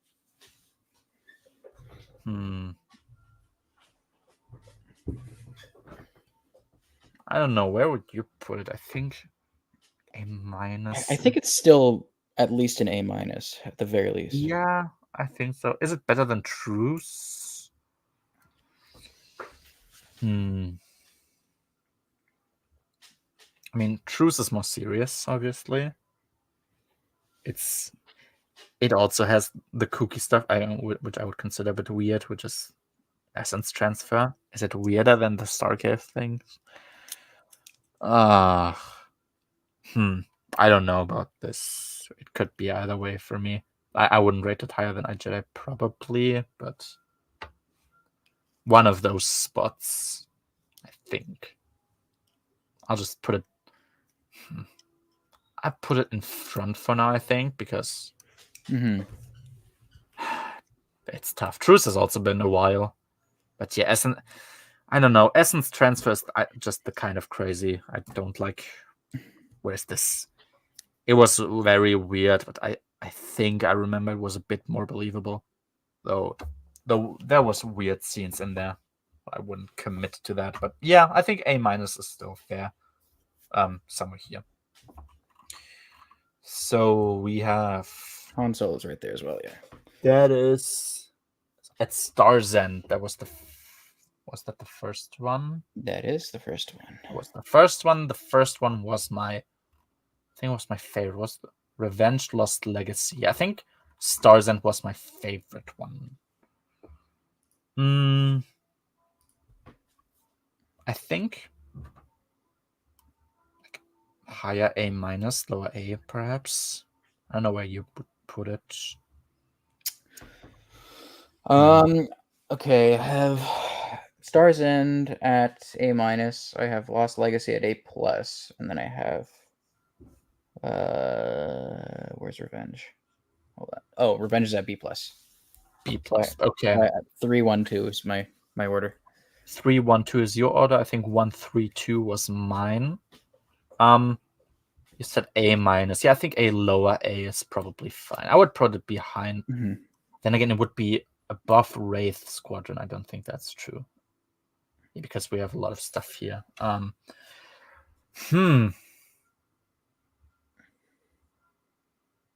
Damn. Okay. Yeah. I'm just realizing we have a bunch of really good stuff in A-. Maybe that was a bit too high then. Maybe we should change A to A plus and then make a new A minus, drop a few. What do you mean, like add an A plus here above it? No, just turn A into A plus and then A minus into A and then add A minus back. Oh, okay, yeah. And then drop like the last 5 or something. Yeah. So we have A minus. So yeah, Truce would definitely be A minus there. I think Star Cave and Star Zend be like this. I think iJedi would be the cutoff point where it would still kind of be an A. Yeah, so I think that's probably the way I would do it. Yeah, because Star Zend, so the Han Solo parts, they are a lot more like grounded than the Lando stuff. It doesn't get so crazy. Yeah, I think Star Zend for me is a pretty fair A minus. It's pretty much fun. Revenge, I would also put as the weakest one. You said B plus. Would you put it above New Rebellion though? That's the question, I think. Yeah, that's the question. So is it okay? I think it would safely be. I would still say probably above Rogue Squadron. I think probably above Crystal Star 2. Is it above New Rebellion? I'm not sure it is, but it could be. What do you think? I put it below. You put it below. Yeah, I think that's fine, actually. Yeah, because New Rebellion has pretty excellent parts. So, yeah. Yep, that's fair, I think. And then we have, where is it? Beside Force Unleashed. Left. Oh, yeah, Lost Legacy. I put it as the middle one. You have it as your strongest one. I think I would actually put them side by side. I would consider Lost Legacy to be better than Starcave. So I think like this, probably. Yep. Checks out. We have the OT novelizations. I haven't read any of those. I can't say anything about them. Do you have any? I haven't either. You haven't either, so let's just... We need Noah here to simp for the... Return of the Jedi one? Yeah, Return. I hope I'm going to simp for that one as well, because it's my favorite movie. So I hope I'll like the novelization as much as he does. I guess we would have Splinter of the Mind's Eye if you've read that. I have not. You have not? Well, then I've read the comic adaptation, though. Oh, I guess why not? You can maybe rank that. It's a story. It's a story. That much I feel. Luke bitch slaps Leia, and that's kind of funny. Oh, yeah, that's always based. I've only heard, because of course this was like supposed to be what became Empire Strikes Back, like, you know, the sequel to A New Hope. If you needed a low budget sequel, this would have been it. So yeah, so Luke and Leia are not confirmed siblings yet. So I think I've heard that they like flirt around in this a little bit, at least. But I feel like a bit it was taken out of the comic adaptation because it came way later. Okay, yeah, probably makes sense. Yeah, that's really. Is there another early? I don't think there is one, right? That's all. I believe that's it. It's those. This. The 7 books and then the novelization. Yeah, I think that's it. Yeah, so there you go. I think that's a pretty fair ranking. I mean, especially considering how much we've hated. The amount of positive rankings is, you know, I mean, look, like B minus. How many? The streams would have been a lot more positive if we had X-Wing streams. That's true, actually. I mean, we started to like start at the we chose to start at like the worst part if you want to give off a positive feeling, which is Jedi Search. So like, yeah, that's that's a horrific part to start in. But yeah, if we had X-Wing streams, that would have been a lot more positive. So there you go. I think that's a pretty fair ranking. Yeah. I think that's it. So I mean, what can we say as a summary about the Bantam era? I think a lot of things have been said already. It's an era. There were some ideas. I don't think a lot of the ideas were thought out. Nope. A lot of the ideas, like at some point, I had this feeling of I have a sense, like when I read something, I'm like, this sounds cool, and this will probably be never relevant in Star Wars ever again. Like, oh, this interesting new weapon or technology or something or tactic. Like, I'm gonna read about this now and then never again afterwards, I feel like. Because yeah, there's ideas, they've been scrapped, they've been ignored, they've been poorly thought out.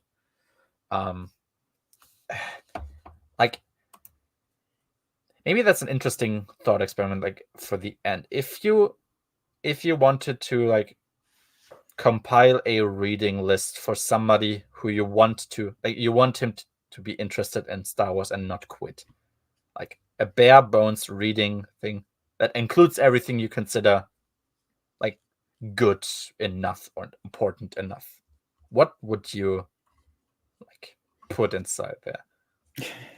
Yeah.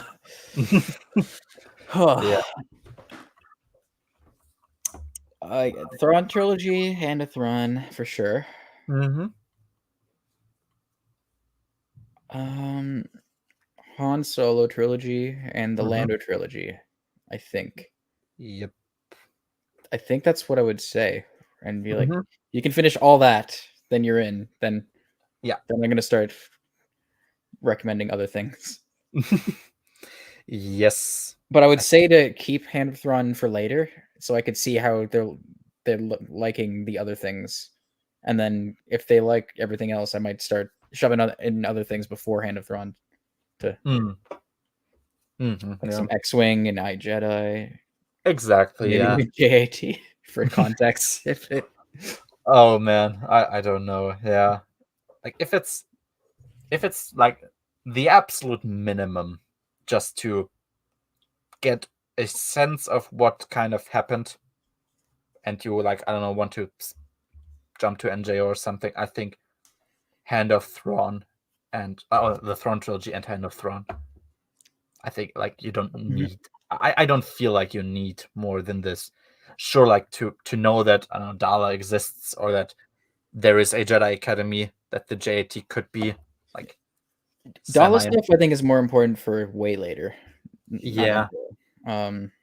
Which might not be an era you want to jump into anyway. So, that's the thing.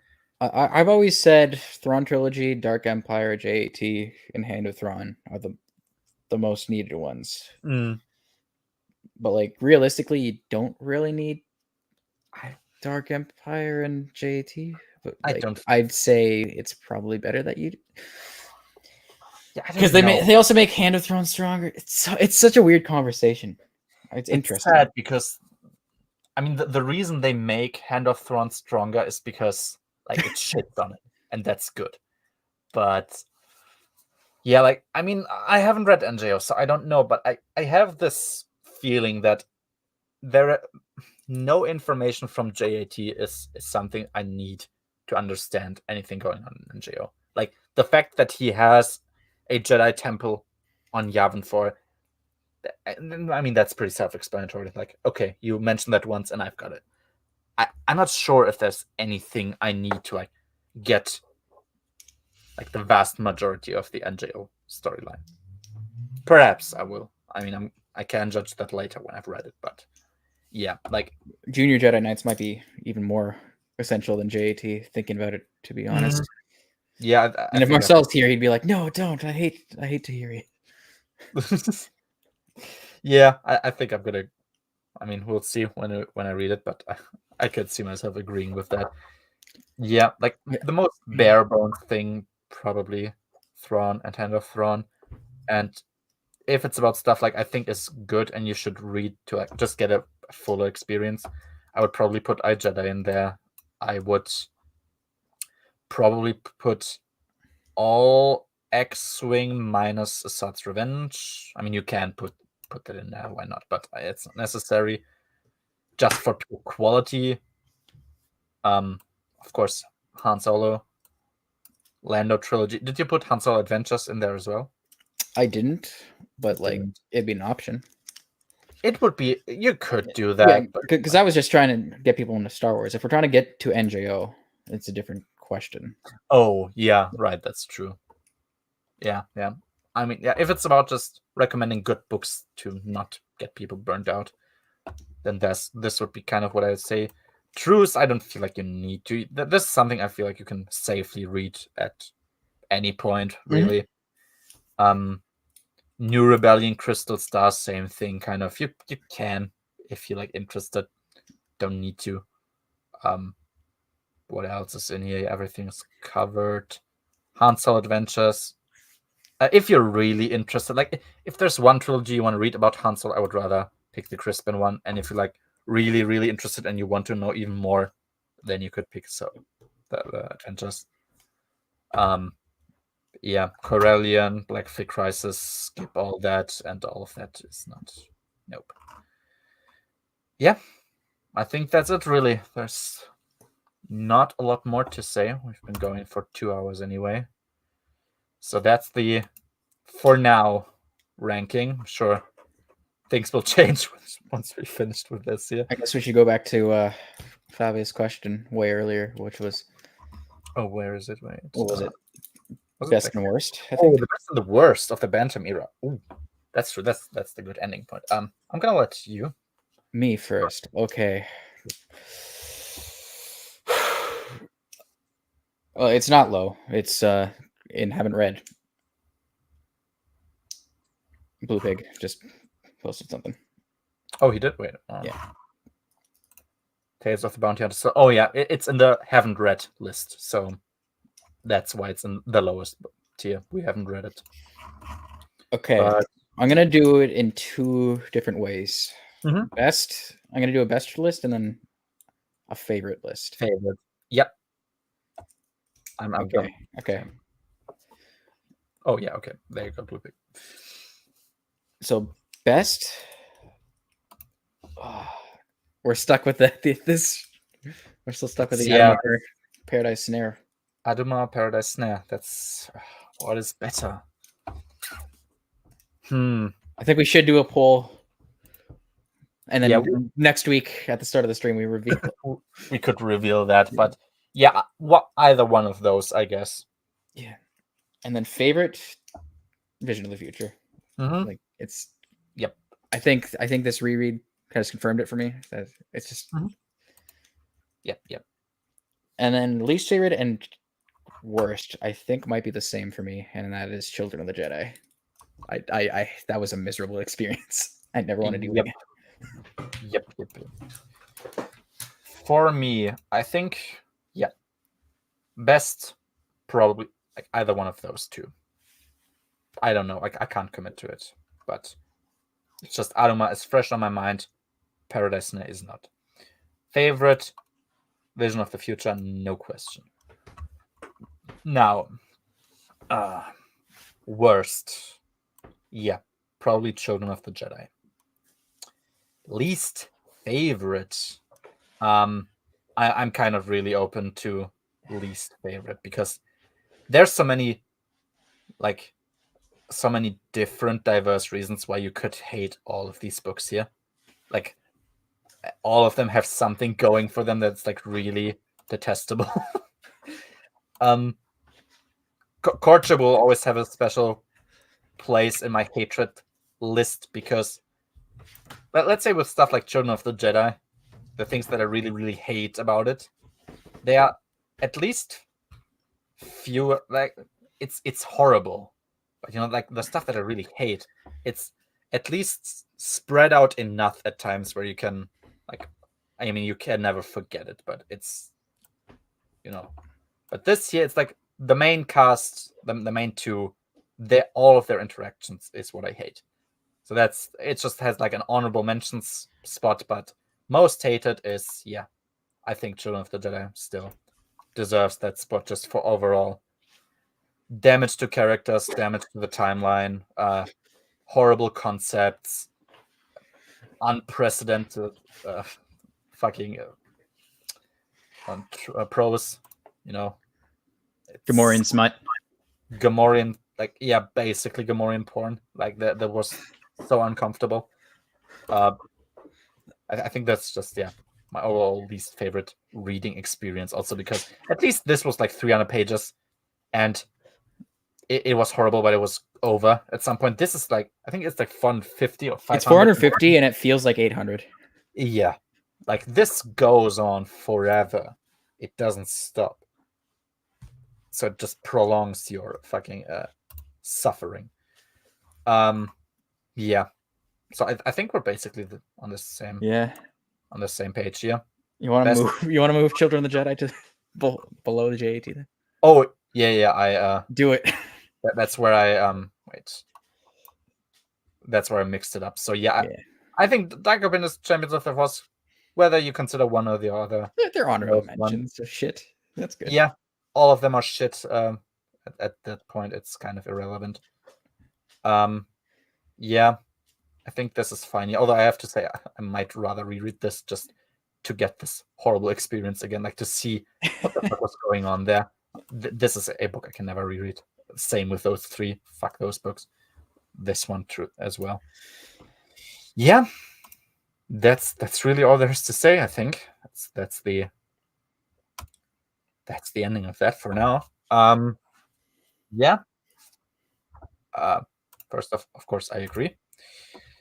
So that's all there is to say, I think, about Bantam. Bantam, you will be remembered. Let's keep it that way. You will be remembered. And yeah, hit and miss. Two men. I mean, it's kind of what is praiseworthy about it, that so many different authors are there doing, like, giving their own, their own spin to Star Wars. But it needs to have it still needs to have a streamline, a through line, a clear storyline, and in that storyline you get to vary a bit. And I feel like at times that through line just was not there. We'll get NJO is what Bantam tried to be, but like exactly slightly more planned out, and yeah, I like. I mean, hey, there you go. That sounds so reasonable. You pre-plan, you give everyone the plan, and then you just move along. You throw your own spin on it, and then the next author picks up where you're going. Yeah. I think I like to believe that this is the conclusion I'm also going to reach. Like, NJO is what Bantam was trying to be, but it was successful. Because, yeah, that's kind of the way it sounds to me like NJO was made. This is the way you want it to be. So, yeah, that's really all there is to say for today. Thank you so much for watching until now. Thanks to you, Pico, for staying for so long till the end. And yeah, next week we'll do Survivor's Quest, Fool's Bargain, and Judge's Call. However, like how short that might be, but still, it's part of that. Yeah, I'm finished with that already. It's gonna be nice to talk about that and get a bit of clarity for that book and what our opinion is. And yeah, thanks for listening for so long, and have a nice day. Bye-bye. See ya.